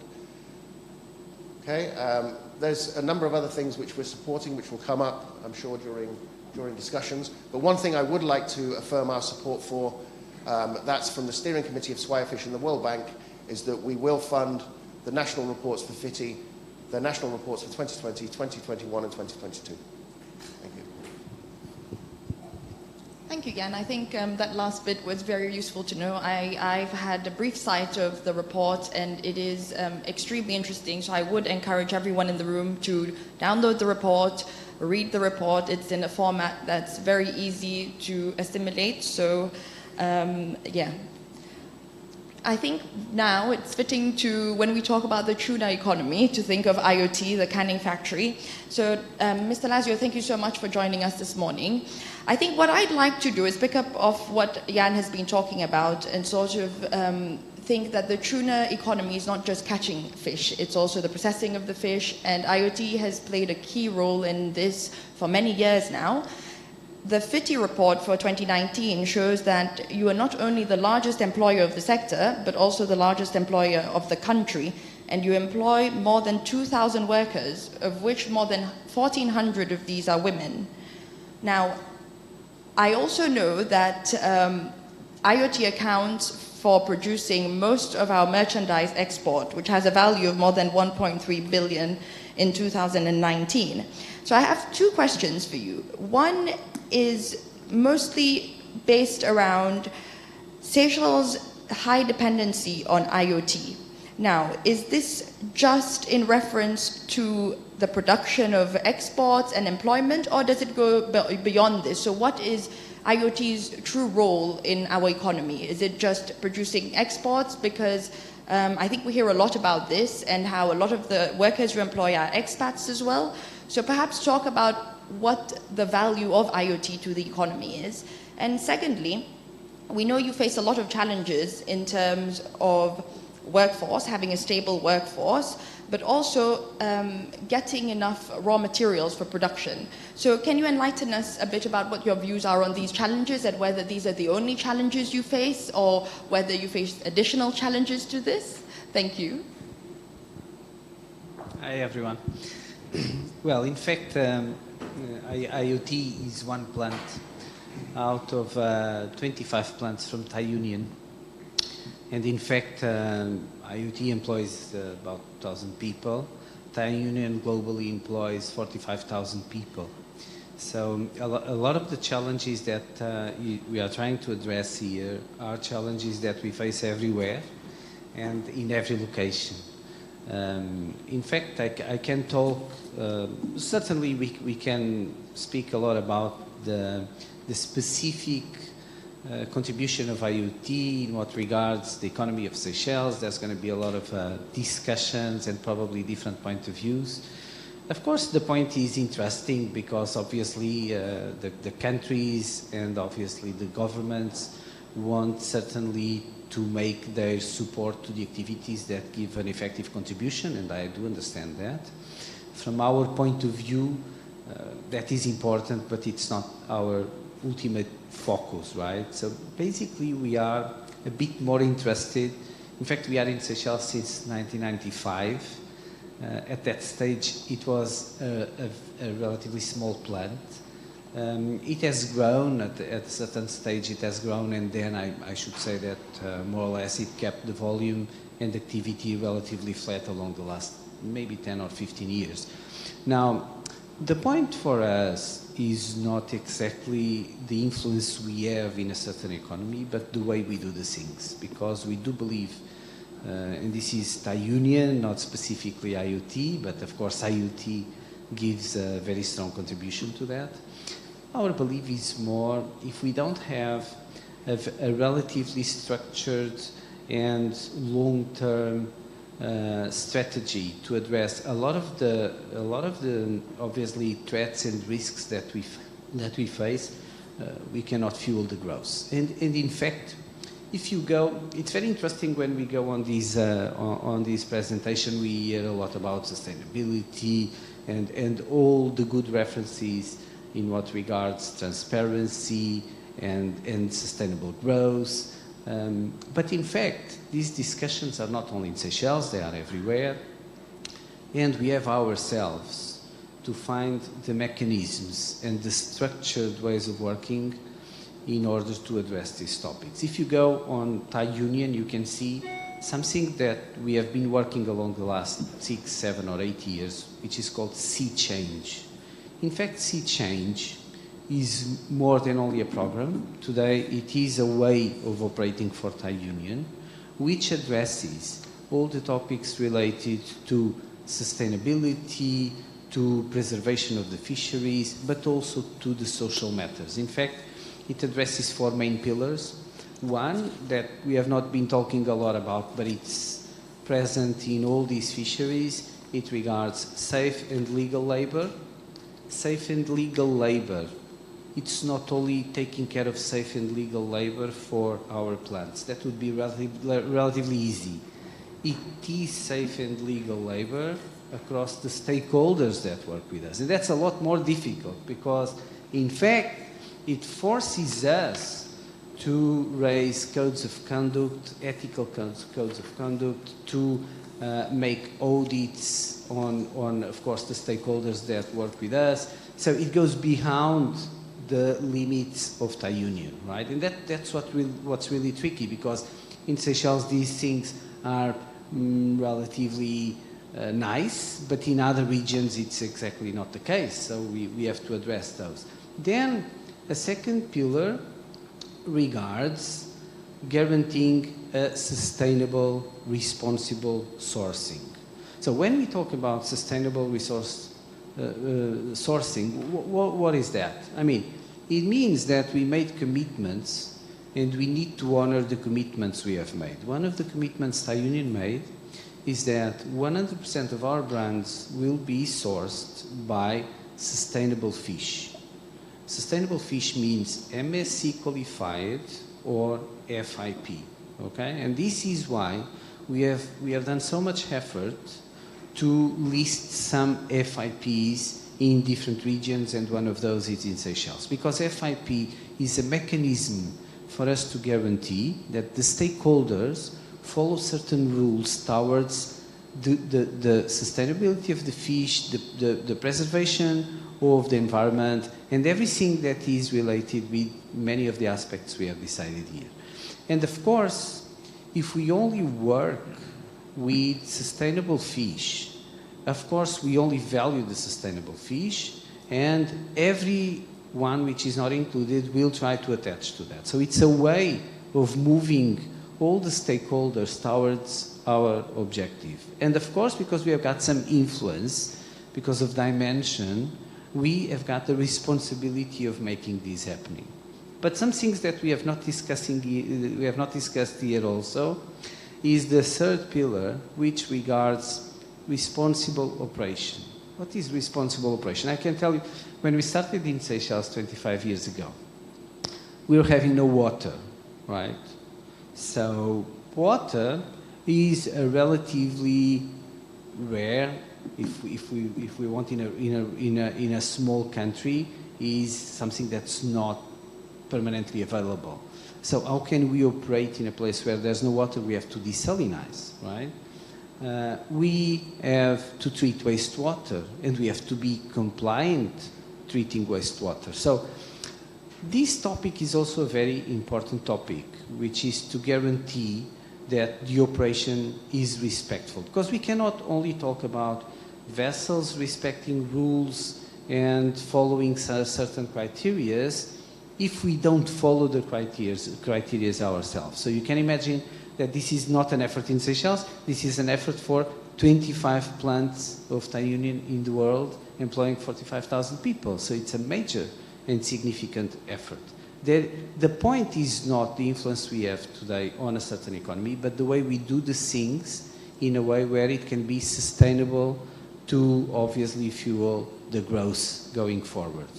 I do regret the fact that we have not grown so much along the last years, and really Thai Union would like a lot to grow more in Seychelles, and using the best manner of growing, which is sustainable. Then there is a fourth pillar that you have spoken about. It's about people, communities, right? it's interesting that the canning industry remains very labor intensive. There is reasons for that, but especially the canning industry, because being located in regions of the world where that individual income is so important because there is no alternatives, this is a real value added from the canning industry to the development of countries, right? Because it provides a lot of employment, direct employment and indirect employment that Robinson already spoke here about. And in fact, this is a massive contribution that we can give. Today, this effort, even in places where labor is not that much available, is compensated by the fact that there are mobility and people can come, work, and of course sustain their families and guarantee their income. This is extremely important for us. But this is not a simple subject, because we need to guarantee that people come, they have got the proper conditions, they are respected, they have freedom to talk, they are really, so, or it is a respectful environment, or otherwise it doesn't make sense for us. So basically, I think it's a bit more complex than the contribution that we can give to a certain economy, is the contribution we can give to people, right, to all the small companies that work with us, but also, and more important, what can we establish to guarantee that we can fuel this forward, right? We can have everything ready in order to improve going forward. I think this is the topic. Thank you. Thank you, Mr. Lazio. I believe that you summarized the last point very nicely for us to pick up with Mr. Bitiwao. It's people and communities. Now, you've had a lot of experience working with people, a very vulnerable and sometimes described as difficult group of people. So we've spoken a bit about the economic importance and we've heard about the financial contributions, but I want to maybe steer you more towards people and communities. So we know that the fishing sector is not just tuna fishing, but it's also small-scale artisanal fishing. And that is particularly important to Seychelles because it brings with it a social and cultural importance that is very hard to quantify, and that makes it easy to overlook. So if we can quantify economic contributions and we're still not getting that completely right, how are we doing in terms of cultural and social benefits that it brings to the economy? Now, during the FiTI kickoff forum in September 2020, Mr. Waro, you touched on this in a statement you made, where you mentioned that the expectations of fishers, especially during this time where we were experiencing the COVID-19 crisis, was to continue to feed the nation. And we know that the imports of goods had slowed down considerably, so fishermen did have a very key role to play. And many households, including probably all of us in this room, rely on small-scale fishers to provide us with fish and our daily protein. And I come back to the cultural aspect of it, which is embedded. It's really embedded in our community, in our people, that we like to go by the side of the road and pick our fish. This is part of who we are. Now, do you feel that this is given enough importance when we discuss fisheries as a sector? And do you think the fact that these small-scale fishermen play such a crucial role to providing food and nutritional security, is that highlighted enough when we have these debates, or perhaps is it overshadowed by the tuna fisheries? I would love to hear your thoughts on that, Mr. Wawo.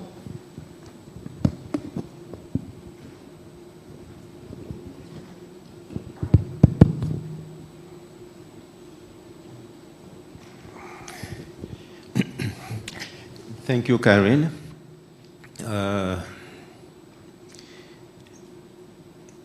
The role of the small-scale fishers, yes, has on many occasions been overlooked to the benefit of the industrial fishery. The reason being because of the economic importance of the industrial fishery in relation to the small-scale fishery. If I can give some raw statistics, according to data from the comprehensive plan, we land about 2,500 tons of fish from the artisanal fisheries sector. This is what is stated in the comprehensive plan as in 2018.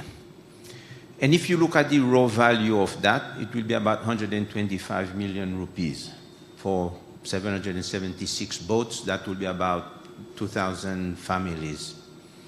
But if you look at the economic value or the raw value from a person landing about 8,000 tons of tuna, of which you have around 2,300 tons of yellowfin and the rest skipjack, I think the value is around 180 million rupees.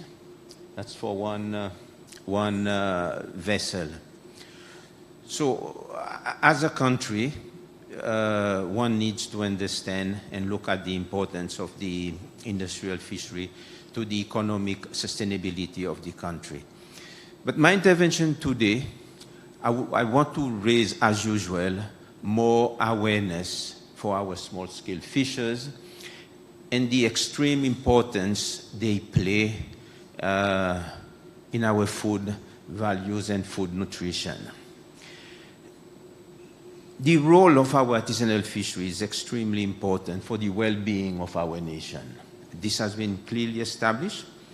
It is not only in terms of national nutritional security, but value as well, which is very important in this case. Not value in terms of rupees and cents, but value in terms of health benefits from this fishery.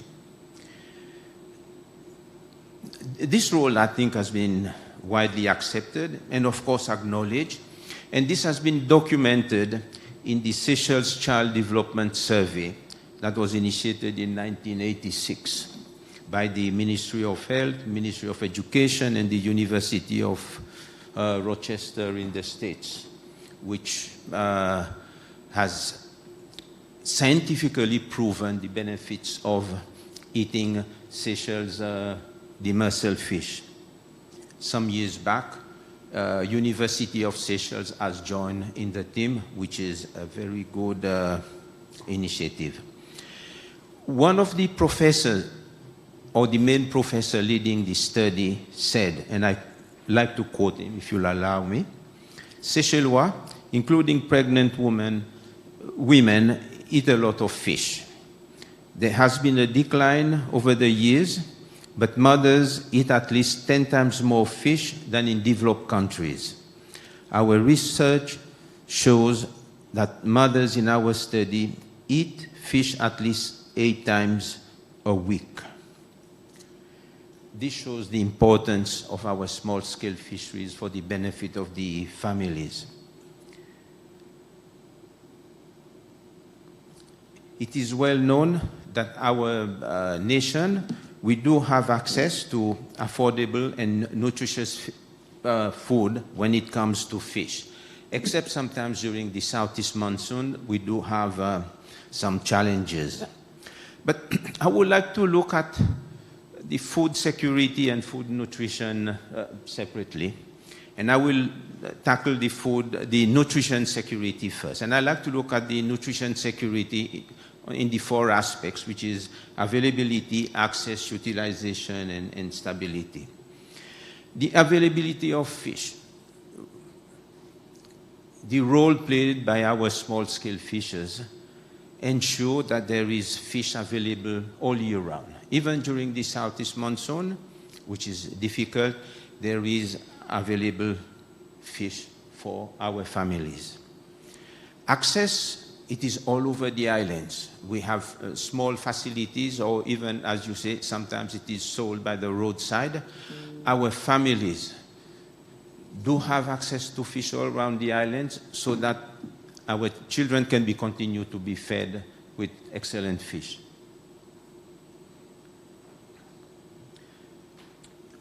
Utilization of this product. There it is important that we need to ensure that our fish is maintained in the best condition to be utilized by our family. We need to take stock that we fish a prime product from the ocean, we bring to shore, and actually to sell it by the roadside on contaminated coconut leaves or crates is not the ideal or the best way of doing it. However, there has been a lot of enhancement or changes around the islands where SFA, in collaboration with the Ministry of Health, they've been building some facilities for the fishermen to sell fish in a healthy manner for I would say for our families. Because the fishermen deliver a service to our families all around the islands. And in fact, one of the small market that SFA has built, which will be open tomorrow, I say it is a model small market for fishermen, and this will be at La Retraite. And I think anybody, they should visit that. It is, in my point of view, the fishermen there will be proud to have such a facility. So, yes, there are certain things that is being done, and but we need to do more.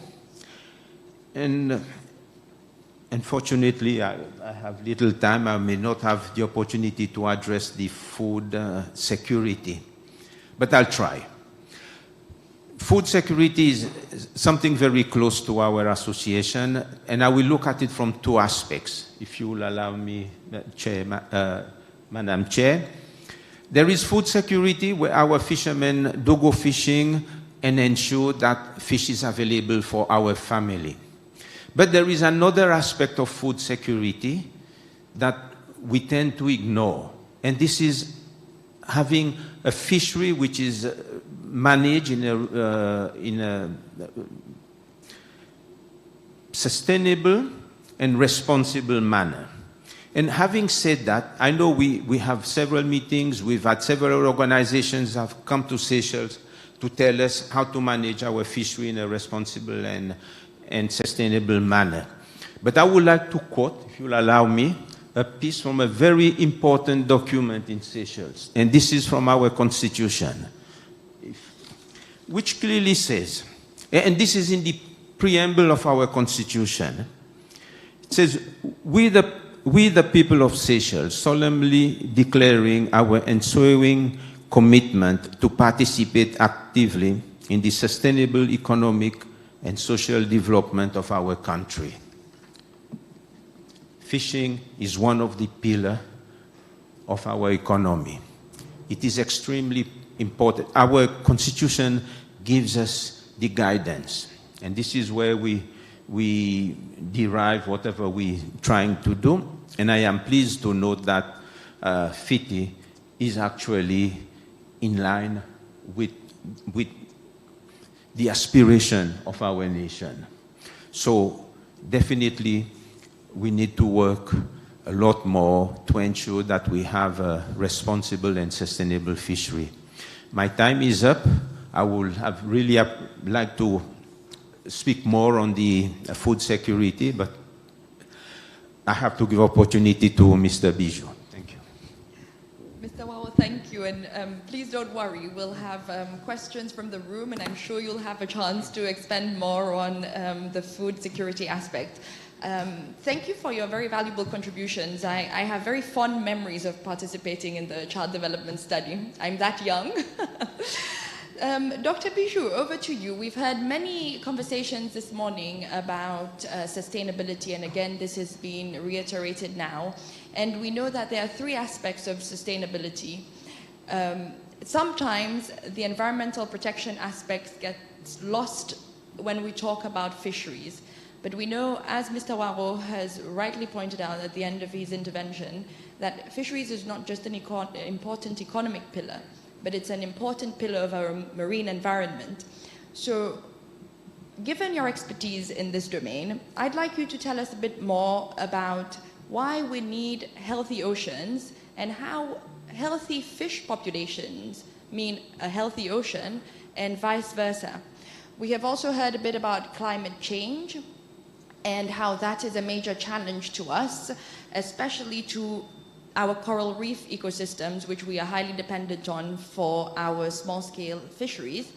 So perhaps in your own words, can you tell us what is the connection between sustainable fisheries and the health of our ocean, and whether this is given sufficient attention when we have debates like we are now or conversations, and perhaps what can we do, how can we promote this kind of conversation to show the linkage between the two and that they're not mutually exclusive, but they're really dependent on one another, and if we lose one, we lose the other.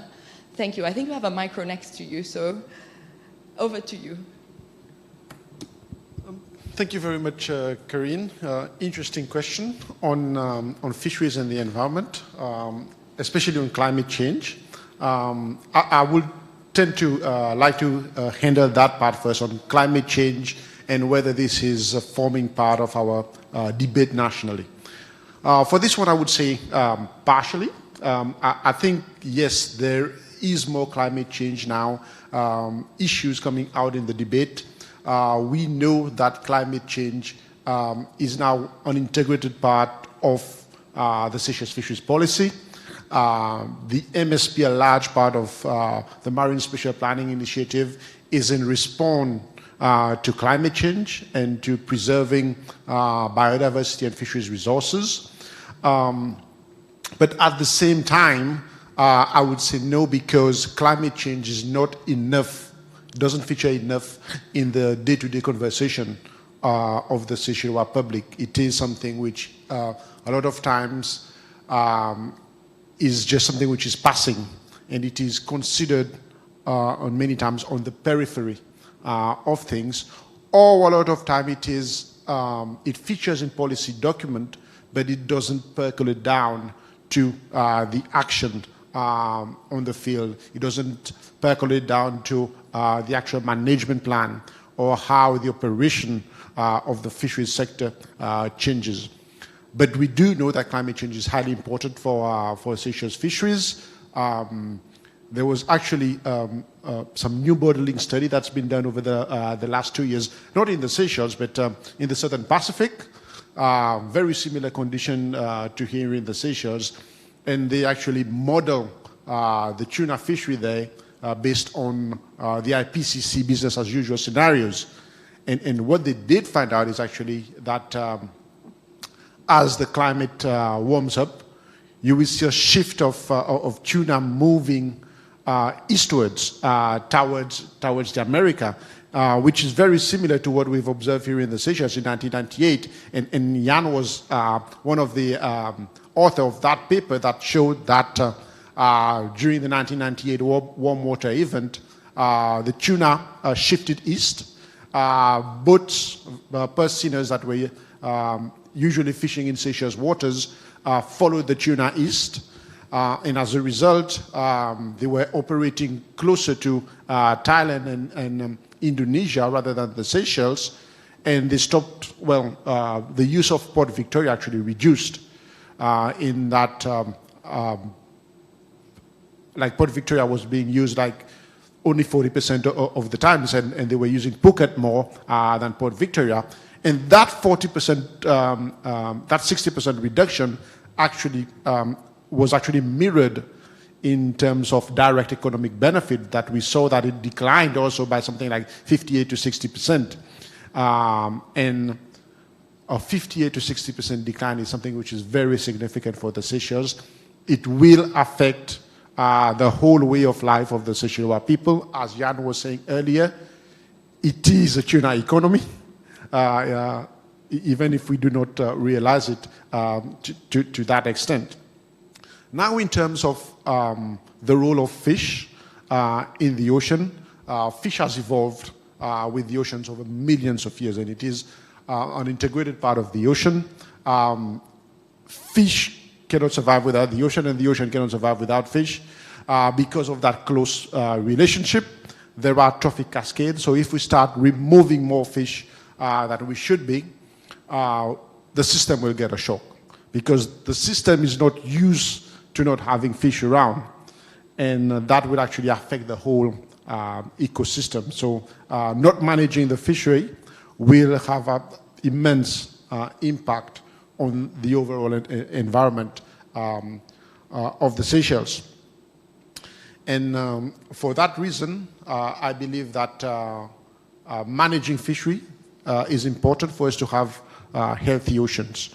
And I want to go back again to climate change, because we have also seen the effect of climate change here on the small-scale fishery, you see. After the 1998 mass coral bleaching event, there were some reduction in catch of many species. But then afterwards, some recent studies have shown that there's actually a positive contribution on certain groups, but at the expense of biodiversity. And we know for sure that those gains are not going to last. So we may have seen some short-term gains as a result of the impact of climate change in the fishery, but it's not going to last. And it is important that we take this into consideration, and that we bring out this information to the general public so that it forms part of the conversation. Thank you.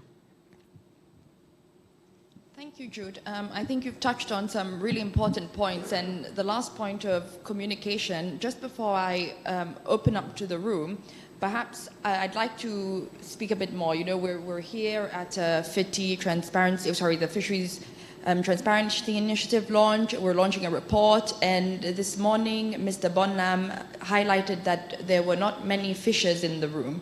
I wouldn't say there are none, but there are not many, very few. How do we better communicate with this group of people that is often very hard to get a hold of, hard to communicate with? Is it just a matter of the language we use? Today's been hosted in English. Would they not be comfortable in this place? Would they not be comfortable with the language? So perhaps if you could just touch a bit more on that, and perhaps we could give it over to Mr. Waro as well after to say a few words about how do we get to them and have these conversations with them.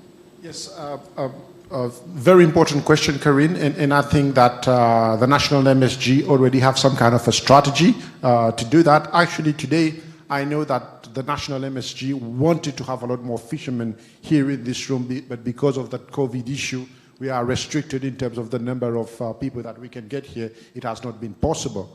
But they are planning a roadshow where the National MSG will be taking the report, the summary of the report, the important points around the country to fishermen and to other organizations, and discussing this with them. And perhaps there is the importance of translating this into Creole.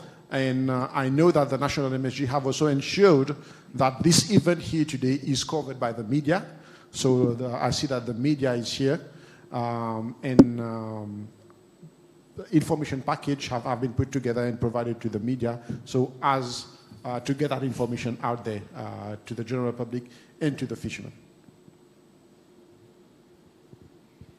Thank you. I share some of the opinion of views of Dr. Bijou. But there is one important aspect with fishers.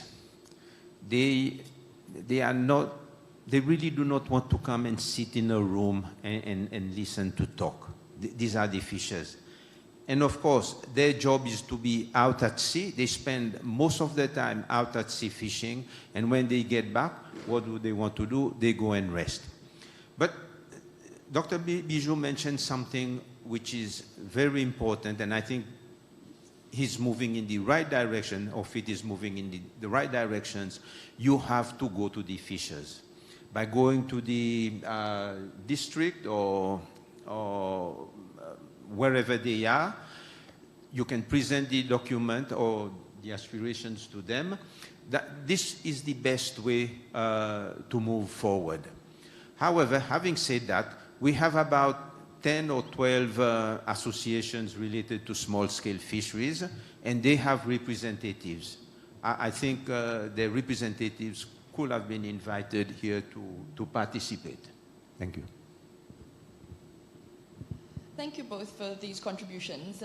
There definitely then there's willingness to engage. So now it also has to come from the side of the fishermen, I believe. Mr. Wao, that would be FBOA's role, isn't it? Mawes, I see, sorry, that you had your hands up.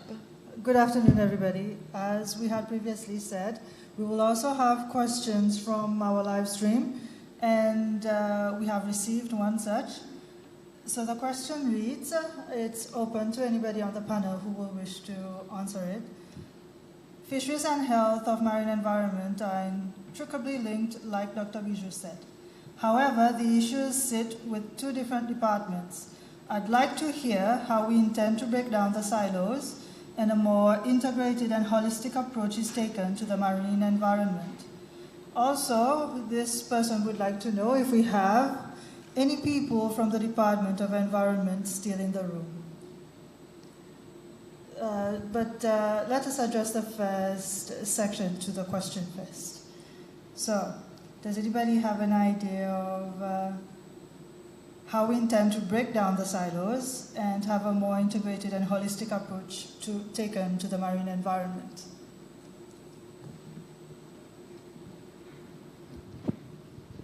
Very good question, not an easy one to answer.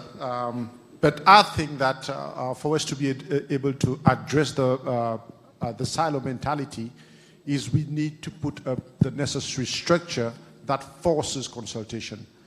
Before that, I know that there was a joint committee between fisheries and environment that used to meet almost on a monthly basis, and there were interaction between these two ministries. This has stopped over the years. I think it is something that needs to continue. Maybe not necessarily just fisheries and environment. There are other aspects that also affects fisheries, such as employment, health. We should look at structures that would allow for greater discussion and greater collaboration between different departments. And to have an integrated approach to manage the marine environment. Seychelles is actually working on management plans. There are various management plans that have been put together recently that have some kind of multi-sector approach. And I think that it is important to continue to have these management plans drawn and for them to be implemented in a way that crosses sectors and that we can get away from the silo mentality. That's my contribution. I don't know if anybody would like to. Okay, thanks for the question. I'll just build on a little bit of what Dr. Bijou was saying. I think, and I represent Swirefish, which is very much focused on fisheries governance, and the World Bank have really been, through their Swirefish program, pushing this in the region. And I think that's key, not only for dealing with issues about silos and bringing multiple actors together to address the problems. And you mentioned co-management plans, and I think the more and more that we empower a broad representation of stakeholders to make decisions about the fishery, I think the better we will deal with these issues of silos going forward. But I think these co-management structures and these institutions that we are building are also vital for transparency, because we talk about this initiative and meeting this standard, and Seychelles has come a long way in doing its first national report. But why do we want transparency? We want transparency to enable better decision-making, more representative decision-making. And so this must go hand in hand with building those governance structures that allow that decision-making to happen in the spirit of FiTI. And I think we should be focusing as much of our attention on how we drive forward governance to make it more representative so that we can make better decisions involving all stakeholders and without the issues of silos. Thank you. I will have to address an aspect from the fishers on the as a silent community. This is a cultural issue with the fishermen, and it goes way back. One's got to remember, in the small-scale fisheries, a lot of our fishermen are quite old fishermen, and we don't have very many young ones. And I interact with a lot of them very regularly. The problem relates to what has happened in the past. There's been meeting in the past, and they will tell you, we have ministers who will come down and address them and make promises to them. And then these promises, when never delivered or only half delivered, you have a development of a lack of trust. So when you talk to the fishers, they will tell you, I'm wasting my time to go there. Why should I go there in a meeting and listen to them? No, this is, I'm telling you, this is straight a message from the fishermen. It is now that with a new generation that is coming up, especially with a new consultant that are actually going round to the fishermen, that will slowly change that culture. It is going to be a hard work, but we need to change it. Thank you. Thank you, Mr. Wao, and I think it is important. Trust building, I presume, is also very important for FiTI, so that we know that when we're communicating the correct information and the right information. So now I'd like to open up the room to any questions, please. So if we could just raise our hands and keep it short, no long statements, please.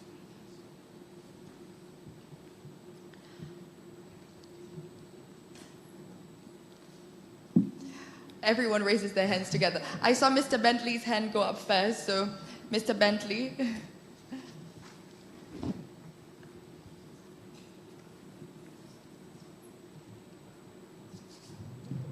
Thank you.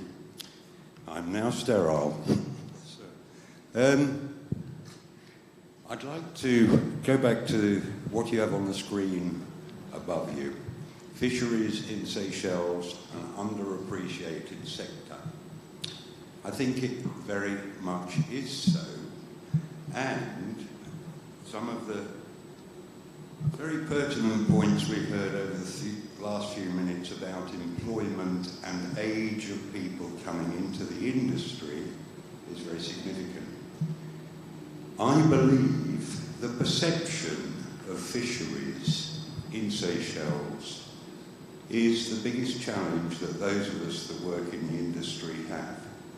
It's very difficult to get youngsters to go on the smaller artisanal boats, as Beatty has just said. Our semi-industrial longliners are more or less exclusively expatriate crews. My small company is the only fresh fish processor, 100% Seychelles wine, 33. It would be difficult and challenging to get that up to 50 if we had the volume. It's not easy. The perception of fisheries is fishermen, fishers, damned hard work, not very nice conditions, factories, hard work, smelly, etc. Mr. Luzio, sitting at the end there, many of us would not realise, is probably the general manager of the biggest hospitality chain in the Seychelles with maybe 1,500 beds, Ricardo. That is because he has a large number of expatriate employees. So, my question is, how can we change the perception? Thank you. Thank you, Mr. Bentley. Mr. Wao, can I hand this over to you to discuss a bit of how this perception that the working conditions are hard. I also know that there is a perception that fishermen are generally drunk people by the side of the road, that are rowdy. So how do we change this perception, and how do we get the young people involved? And perhaps that could include as well, what are your perceptions of the Seychelles Maritime Academy and the role they have to play in this? Thank you. Yes, fishermen has always been seen as an irresponsible group, drunk, they drink baka and whatever it is. And this is the message that has been permeated down to the youngsters. And are we surprised now we do not have youngsters joining the fishery? Definitely I am not. So when we talk about the drunk fishermen, and I've always said what we want to see sometimes in this, here in our fisheries, our fishermen walking down the road in a torn pants and torn shirts and 2 different colors of flip-flops in his feet, and oh, this is a fisherman, that's the way he is. And this is wrong. I've said it time and again, and I will repeat myself, that this is wrong. This is an industry that feeds the nation, that provides food to the nation, that ensures food security in terms of animal protein to the nation. We all have a responsibility to provide value, to value the work of these professionals. Our fishermen are professionals. They are very intelligent people, I can tell you. Maybe some of them are not as educated as others. They've not gone to university, but they are intelligent. I can tell you that. And when we think about drunk fishermen, and he's irresponsible, but if I tell you I have seen drunk minister, does that make him irresponsible? You see, so when we start classifying workers, so this is where we have problems. Yes, I've been working with, involved with SME, Seychelles Maritime Academy, even before when it was MTC. There was a lot of rot in there in the selection process. And I can tell you, when it was MTC, the Maritime Training Center, all school leavers that failed, or they said they failed, they couldn't go into other academic studies, they were sent to MTC. And they had no interest. Some of them wanted to be a cook, some wanted to be an artist, but somehow their grades were not good, so you go to MTC. And what happens? They just drift along. When they finish school, they end up who knows where. So this is a problem. I have been involved with SME, and I would say in the past 4 years, like 4 or 5 years, there has been a shift that we need students who are prepared to join the marine life, to be on a boat, to be fishermen or fishing master or marine mechanic, marine refrigeration. There's a whole lot out there. And Mr. Bentley touched on something that I would like to touch, and this is our semi-industrial fishery.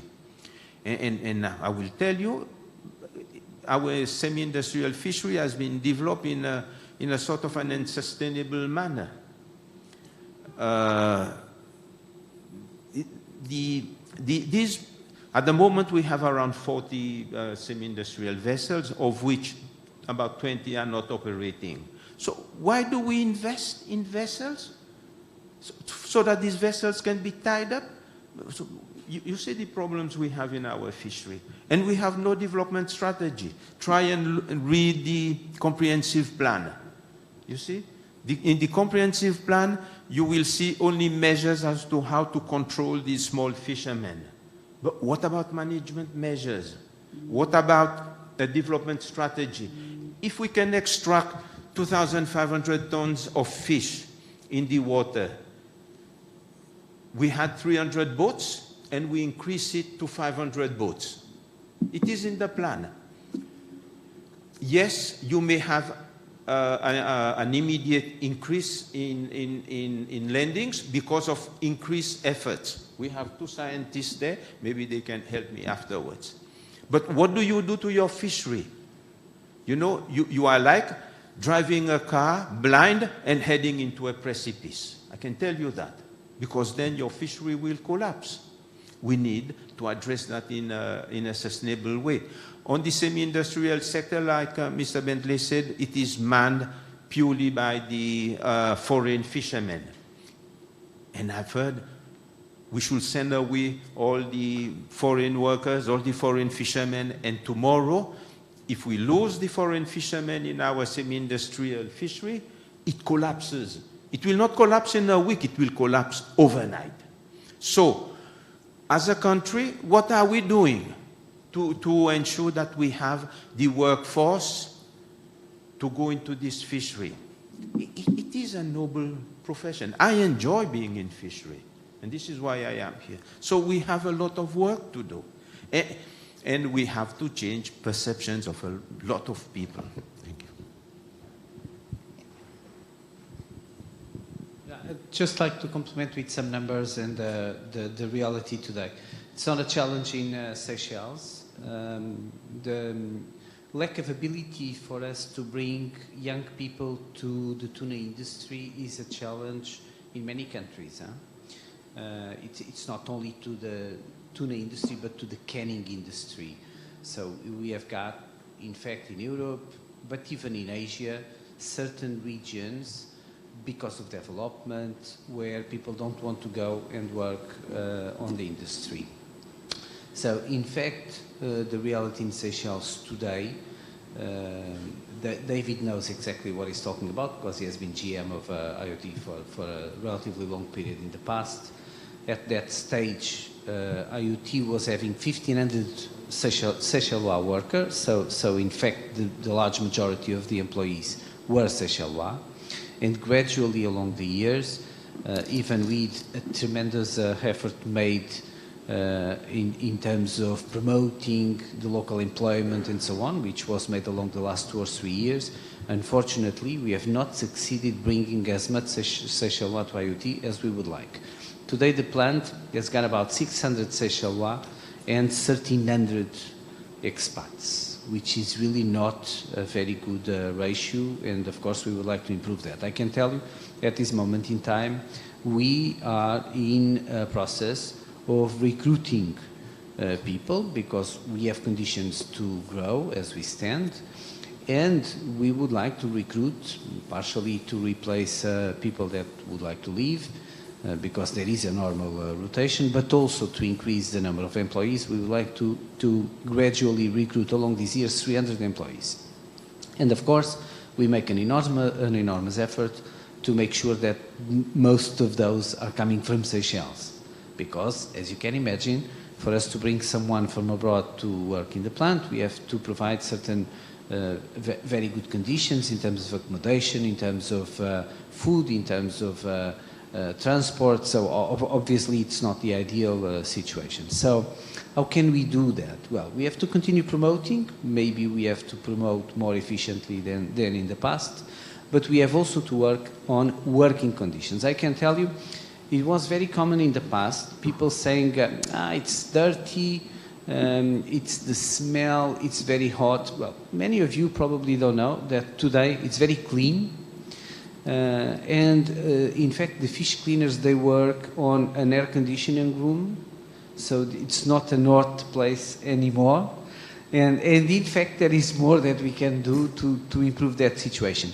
Also, as soon as we get it right, we have to promote it on the proper way. So people has got the ability and the possibility of visiting, checking, testing, in a way where then they can stay, and of course we are very happy if they can stay.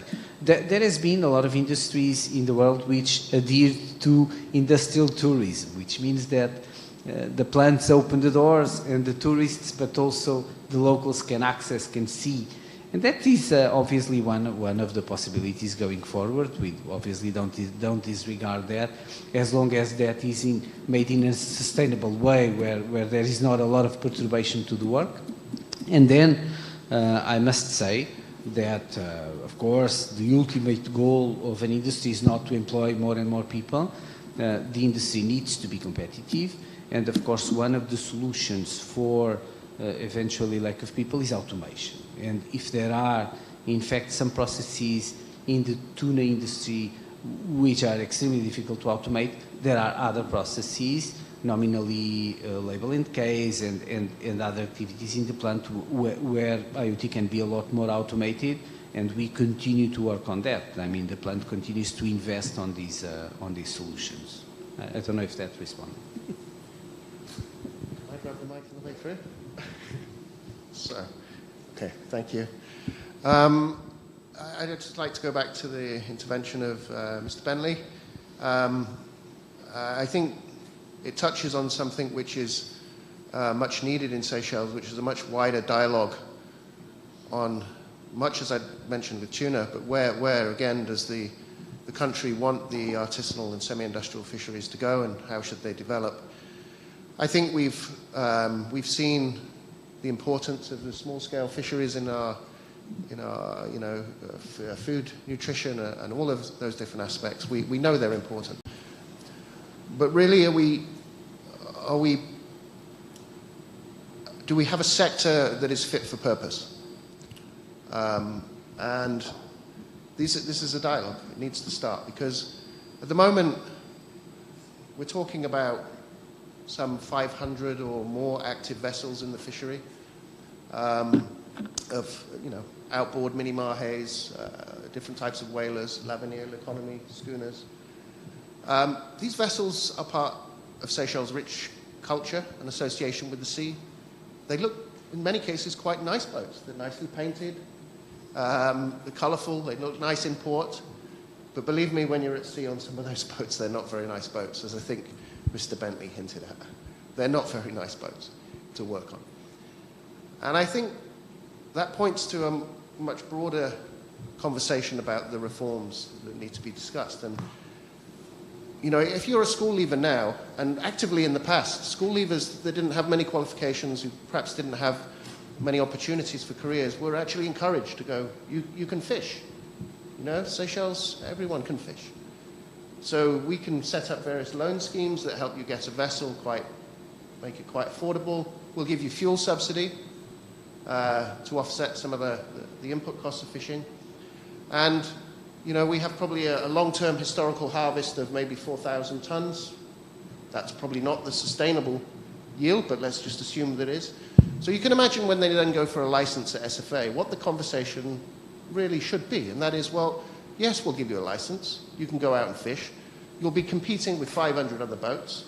And by the way, we're going to allow more boats in. There's no limits. So you're going to have to go out and make an efficient business competing with all these boats, and with more boats coming in, and with other sectors also utilizing that resource. And the living conditions on those boats is awful. So no wonder it's not attracting young people. And I think in the longer term, we have to think, well, what is the fishery going to look like in 10 to 20 years? How are we going to make it sustainable in terms of attracting young people into the fishery? Do we need different boats? Do we need to professionalize the sector and make it so that it's seen as an investable opportunity? How do we do that? That's also linked to their involvement in making decisions about the fishery. And then that takes us further down the line into broader issues for discussion on things like rights-based fisheries. How do we make sure that fishing is an investable opportunity and with a career development? And I just point to one example that I'm a bit more familiar with, and that is the reforms that Scotland went through in its small-scale fisheries sector, which were actually fairly recent, only about 30 years ago, where their fishery looked very much like ours 30 years ago.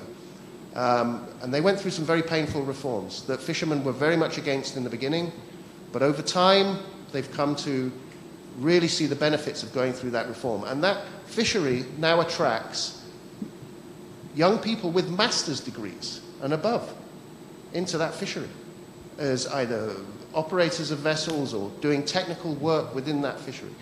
But it was a very painful reform. It took time. And I think this is a dialogue that needs to happen. Otherwise, we will not have any young people coming into the fishery, and we'll see more and more calls for expatriate labour to come in and man these boats, man this fleet. Right, thank you to the panel for their very lengthy input. So we have about 10 minutes. I can possibly push it to 13 minutes. Can we have some quick questions? I think, Chair, did you have your hands up as well? And then we have one from Maues. CEO, is that your hands going up? No, sorry, I can't see you from... Do you have a question, CEO? Okay. So we'll take these last 3 questions, and I'll just ask... Sorry? Yes. So we'll take these last 3 questions, but if I can just ask the questions to be brief and the responses from the panel as well to be very brief. Thank you very much. All right, thank you. I'm representing Seychelles Maritime Academy, and I'm glad to hear the Maritime Academy being mentioned, Mr. Wao and others. Very good, because he knows what we are going through. Because as he said, we've been working since MTC. But the problem is, I don't know, we all inside the room, remember, we're supposed to have a vocational school, right? Because right now with the SMA we have, the way we are doing the selection criteria, we'll never get fishermen. Because we are, if you watch out now, we are more academic school, like A-level, compared with a technical school. So a lot of youth, young people want to join with interest that one day we have a very young fleet of fishers. It can be artisanals, industry, or whatever. But the problem is they don't get been accepted to the academy because of maybe they lack only one subject like biology or whatever, and they can't. For fishermen, for you to become a fisherman, you need biology. No, we need to have somewhere that the youth can go and learn something tomorrow. We can feel, even at IoT, like Mr. Ricardo is saying. We started something with IoT, with Mr. Elizabeth once, together with SMA, but now we don't see any follow-up. They came to the academy, they wanted to start something with the youth, and we were in a good start, but now that's the thing. Same with Blue Economy, I went to meet Miss Gabriela, maybe we had COVID, but we were about to start something. I also want to see the social youth mostly in the artisanal, because now, as he said, in 5-10 years we won't have any fishermen. See, there must be a structured way for us to get youth to join the fishery industry, mostly the artisanal and the IoT, please. Thank you. Thank you for that. I think that was more of a statement, and I think, Mr. Lucio, you take note of it, and as well, I feel that this is the correct forum. You have all the right people listening, so hopefully there will be follow-up after this. The next question is Chair, please.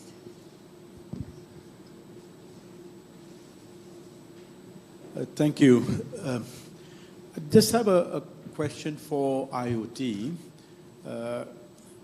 Basically, one of the big problems, and this has been a problem since the very beginning, is that getting sexual workers. But the situation now seems to be much better in terms of you saying it's air-conditioned, etc., not so smelly as it was when I was there. But what about the salary of a Seychelles and the salary of expats? Are they the same? Or if you were to add the cost of accommodation, etc., transport, would it make any difference if you were to increase the salaries of Seychelles? That's one question. And the second question I want to ask is Mr. Wao, VT. The cost of fishing, local fisheries, most probably it's not very profitable. Why? Perhaps is because the local fishermen, one of the things I've experienced going out with them is that they wouldn't even have a GPS on their boats, not even an echo sounder. They mark their fishing positions like they used to do in the long days. in the old days, a coconut tree on that island and maybe a rock on the other island. So would perhaps improving or investing into better equipment reduce their costs and make it more profitable? Thank you. Thank you. Could we just take the last question from Mawes and then we'll reply all the questions together? So we have a question from our viewers, and the question reads, what has happened to the agreement signed between SFA, the Ministry of Fisheries, and SMA to encourage more youth in the uptake of fisheries, especially in the semi-industrial sector in long term? And there is also a follow-up comment that some of the points highlighted during the discussions are being addressed under the Mai Plateau Co-Management Plan. Thank you. Okay, so I'll hand over to Mr. Duccio, then we will go to Mr. Waro, and after that, I think, Mawes, your question will be more appropriately answered by either PS Fisheries or CEO SFA. I don't know which one of you would like to maybe say a few words about this, because I don't know if anyone on the panel has the capacity to talk about this agreement or is even aware of this agreement. About the salaries, I'm very brief. Yes, it was in parity at the end of 2020, because I've done the calculation myself. So salary of a Seychellois, when compared to salary and benefits of an expat, were in parity, but we wanted to do a positive discrimination, and so Seychellois at January this year were increased by 18%, while expats were increased by 2%.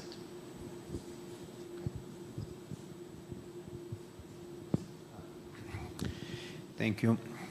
Mr. Weber, I definitely agree with you. The cost of fishing is quite high.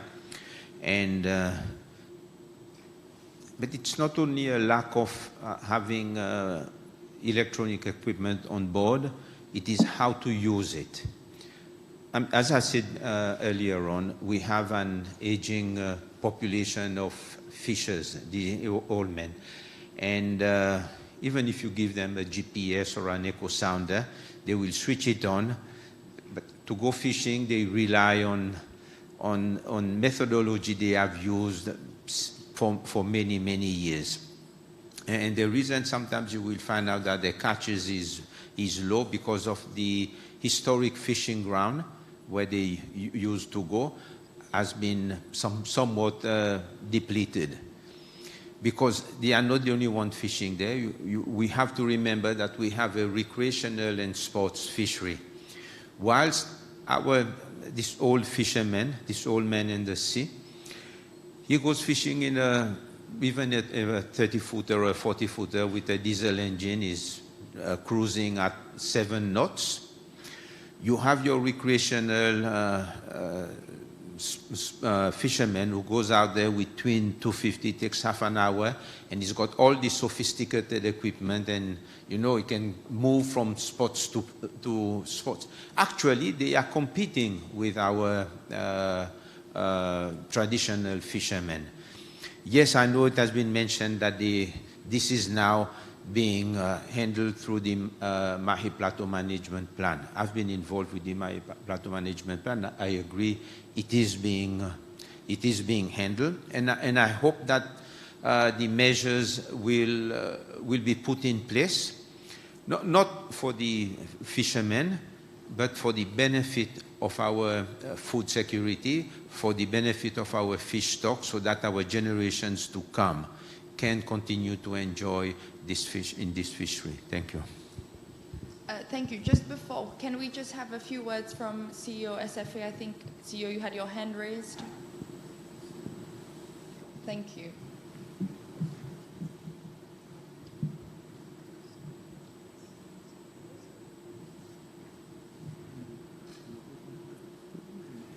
Good afternoon. Maybe not so much a question, more some remarks.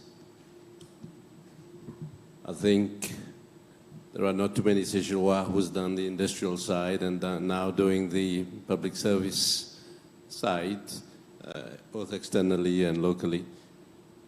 I think what I've discovered ever since I've been after spending almost 18 years abroad in the fishing industry, industrial side, and running factories, I realized that in Seychelles, there's a mix of everything. I think if you look at the institution itself, the way the ministry, the agencies, and the link to the stakeholders down, it's important to make sure we have the right people in the right job. And we depoliticize the industry to all extent. We take the case of SFA, who's supposed to be the regulatory body for the fishery in Seychelles. We've had 60 years in 7 years. We've had probably 3 chairmen of the board in 10 years. It shows you the instability and consistency in the business. I'm speaking very sincerely here. And I do find, and I've found, a lack of passion and integrity to bring this industry forward. And I know what I'm saying. So therefore, we need to be sincere in the words we say and the way we push things going forward. Engagement to different stakeholders, doesn't matter, top down, down top, is not there yet. Okay, we have different associations, different committees, but when we look at it, we are very dysfunctional and discoordinated. There's a lot on the plate going on, there's a lot of activities, there's so much to do in a week, but when you link and try to ring fence everything together, you realize that the boxes are not ticking. And if I talk about a little bit about compliance, because we will never move forward as an industry if there is no compliance, discipline in the industry. In my little time in SFA, 6 months old, I've discovered that, yes, we have some discipline, but we are far from being a disciplined industry. If I take I would even say the industrial side, I'll take the long liner because that's mostly Seychelles, the semi-industrial side. You would see that there lacks a little bit of know-how. I mean, we are fishing, we are catching, we are selling, we are processing and exporting, but we really see a lot of flaws in relation to compliance vis-a-vis our exports. And we need to protect that. We cannot be in defiance when we are exporting. If we're selling locally, it's fine, but when we are exporting, we need to be in total compliance. So there's a gap here. We have to engage. We have to get to our stakeholders. We have to teach each other, because it's not one way, but we have to make sure we are in full compliance. We cannot have a boat which is exporting, leaving port without a license, a valid license. We cannot have a boat who goes to sea and does not record its catch, and yet we are selling and exporting. So this is through the SFA, to educate, to teach, through the boat owner, who does not only look at the money side, and the exporter, processor exporter, who's not only looking at the money side and putting pressure just for the... There's a word called greed, which we need to probably look at it deeper. The industry is lucrative. Everybody wants to make money, and our ultimate goal is to support every stakeholder in the value chain to make money and be rich businessman or rich fisherman, like we say, like the minister always says. But we need to bring the discipline and the compliance and the understanding of the business. That's what I wanted to say on the industry today. Insofar as the MOU is concerned, with SMA.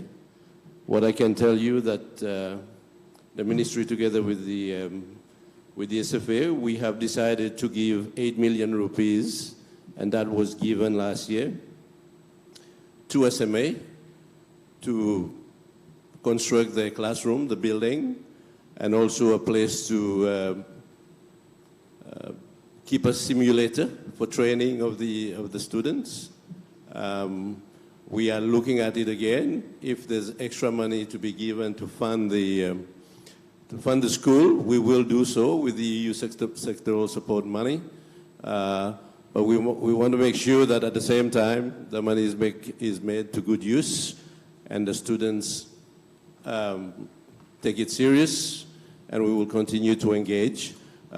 Yes, probably there's a little gap in following, day to day what's happening with the school, with the money, but we will have to work closer with our partners, SMA, to ensure that we continue to work towards bringing youngsters into the industry as mariners, as seafarers, as technical people on board ships, not necessarily fishermen. Everybody on the boat, the crew, entire crew, is very important for us. I dream the day that I see a Seychelles skipper or first officer on board a Persena. There's a long way to go. Thank you.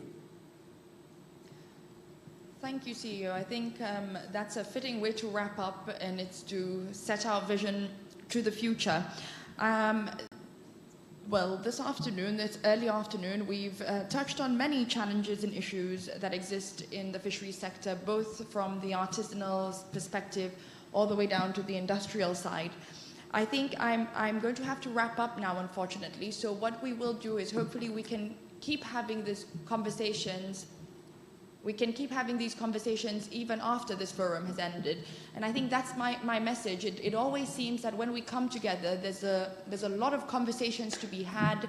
There's always interesting points. We've touched on anything from employment to having development plans, to the management plans, to perceptions of fishers. So there's really a wide range of issues that need to be tackled, and that needs a coordinated approach. So we have many of the right people sitting in this room right now, but let's not end this conversation here. Let's keep talking about this, and let's not keep it ad hoc. Let's plan these conversations. FiTI has given us this opportunity this morning to come together, but let's keep doing this, because FiTI will be once a year. We're not going to speak just once a year. So this is my call to everyone. I would like to open the floor for just one sentence. Now that's my challenge to you. One sentence. In one sentence, please tell me, how are we going to move forward to bring more appreciation to the fisheries sector and give it this beautification like we do to the tourism sector? Dr. Bijou. Planning, greater planning. Much better recognition the role of our artisanal fishermen play. Thank you. I'd say rights. I think the empowerment of the stakeholders is important. Empowerment is probably the best. Thank you. I think that was short and sweet and no better way to end. So I'd like to thank Sven and Mr. Michaud and all the organizers as well for giving us this opportunity. And I wish you all a very pleasant rest of the afternoon.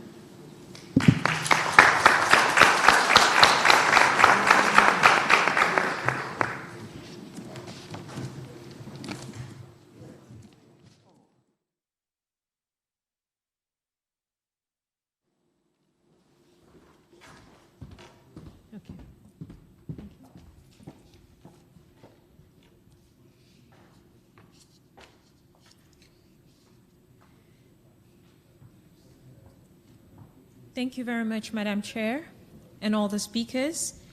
I now welcome Mr. Roy Clarisse, who's the Principal Secretary for Fisheries at the Ministry of Fisheries and the Blue Economy, to do his closing remarks.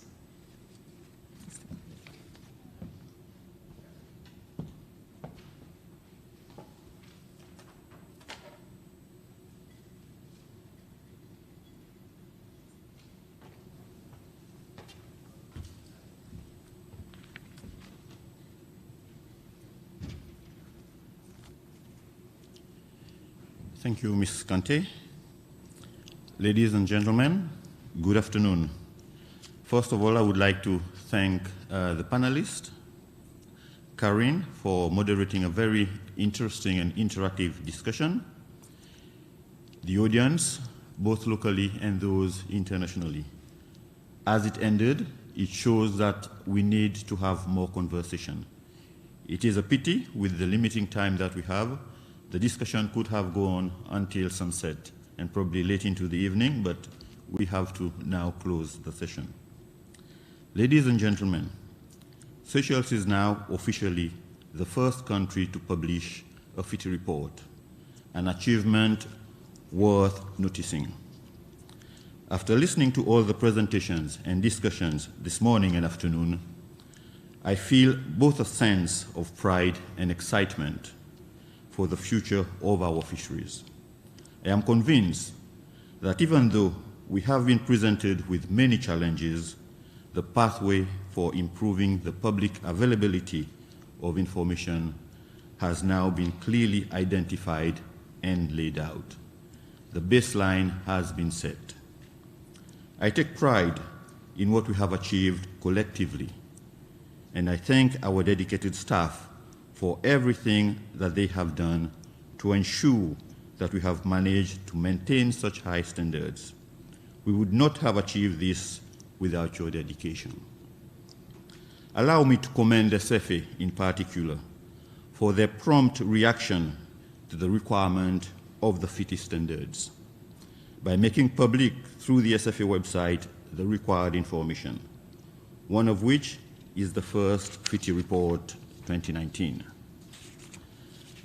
As a result, this has improved Seychelles' adherence to the 12 transparency standards.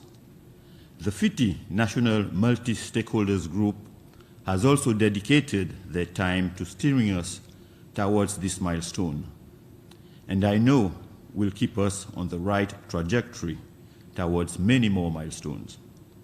The FiTI International Secretariat has been crucial towards establishing a network promoting Seychelles as the first country that is making these steps towards achieving the sustainability of their fisheries with full transparency.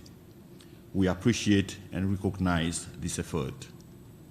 I would also like to commend that tiny group of staff at the Department of the Blue Economy for coordinating everything you have seen today and everything else since Seychelles showed an interest in adhering to FiTI standards. Good job, team, and I thank you all.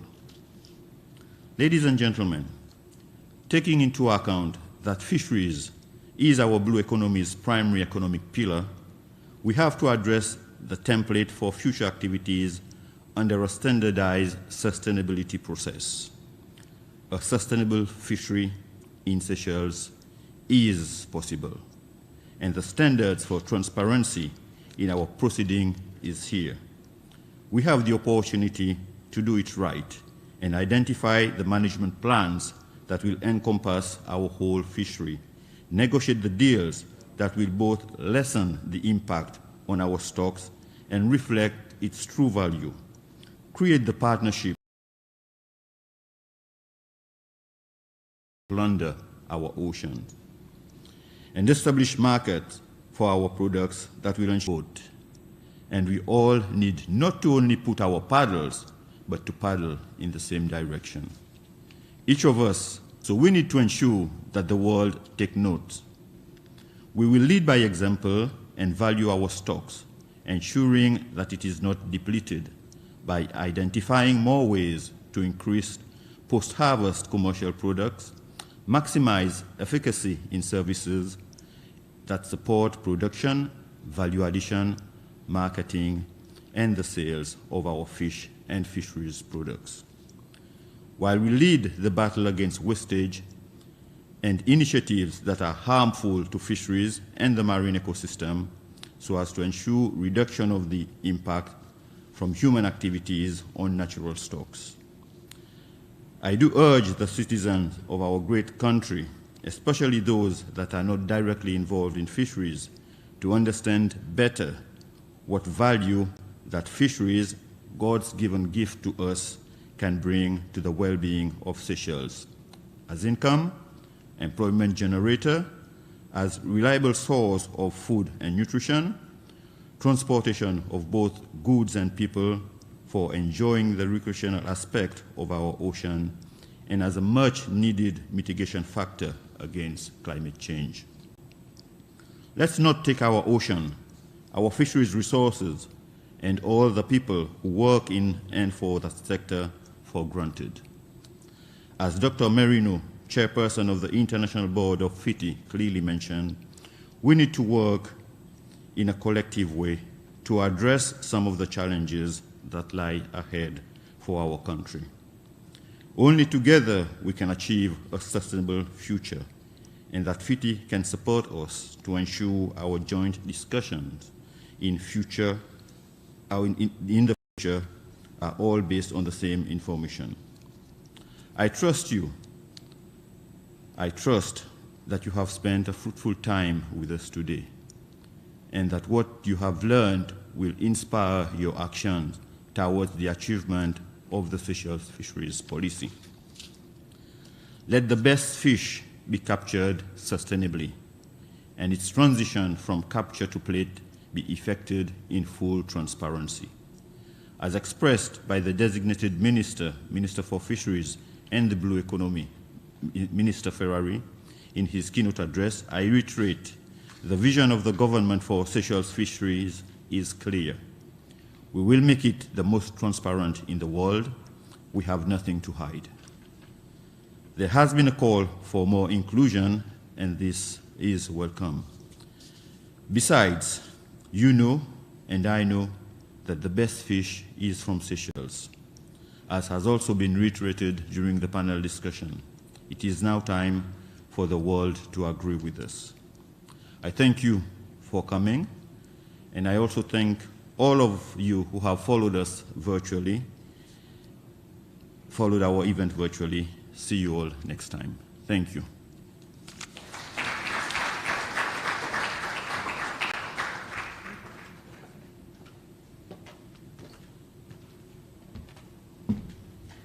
Thank you, PS.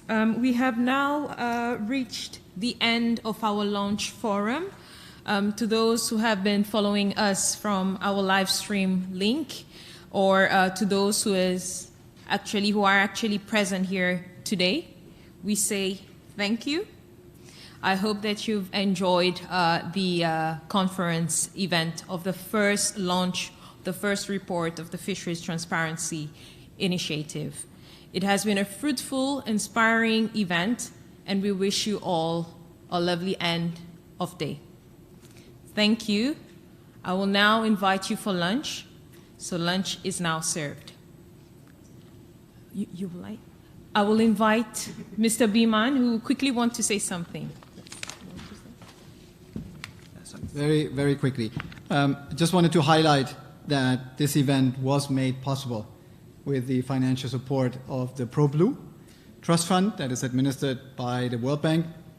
That was also, we're also able to live stream this event through that financial support. And I think we should all give a big round of applause to our Master of Ceremony, Fatim, who led us through the day. I think she did a fantastic job.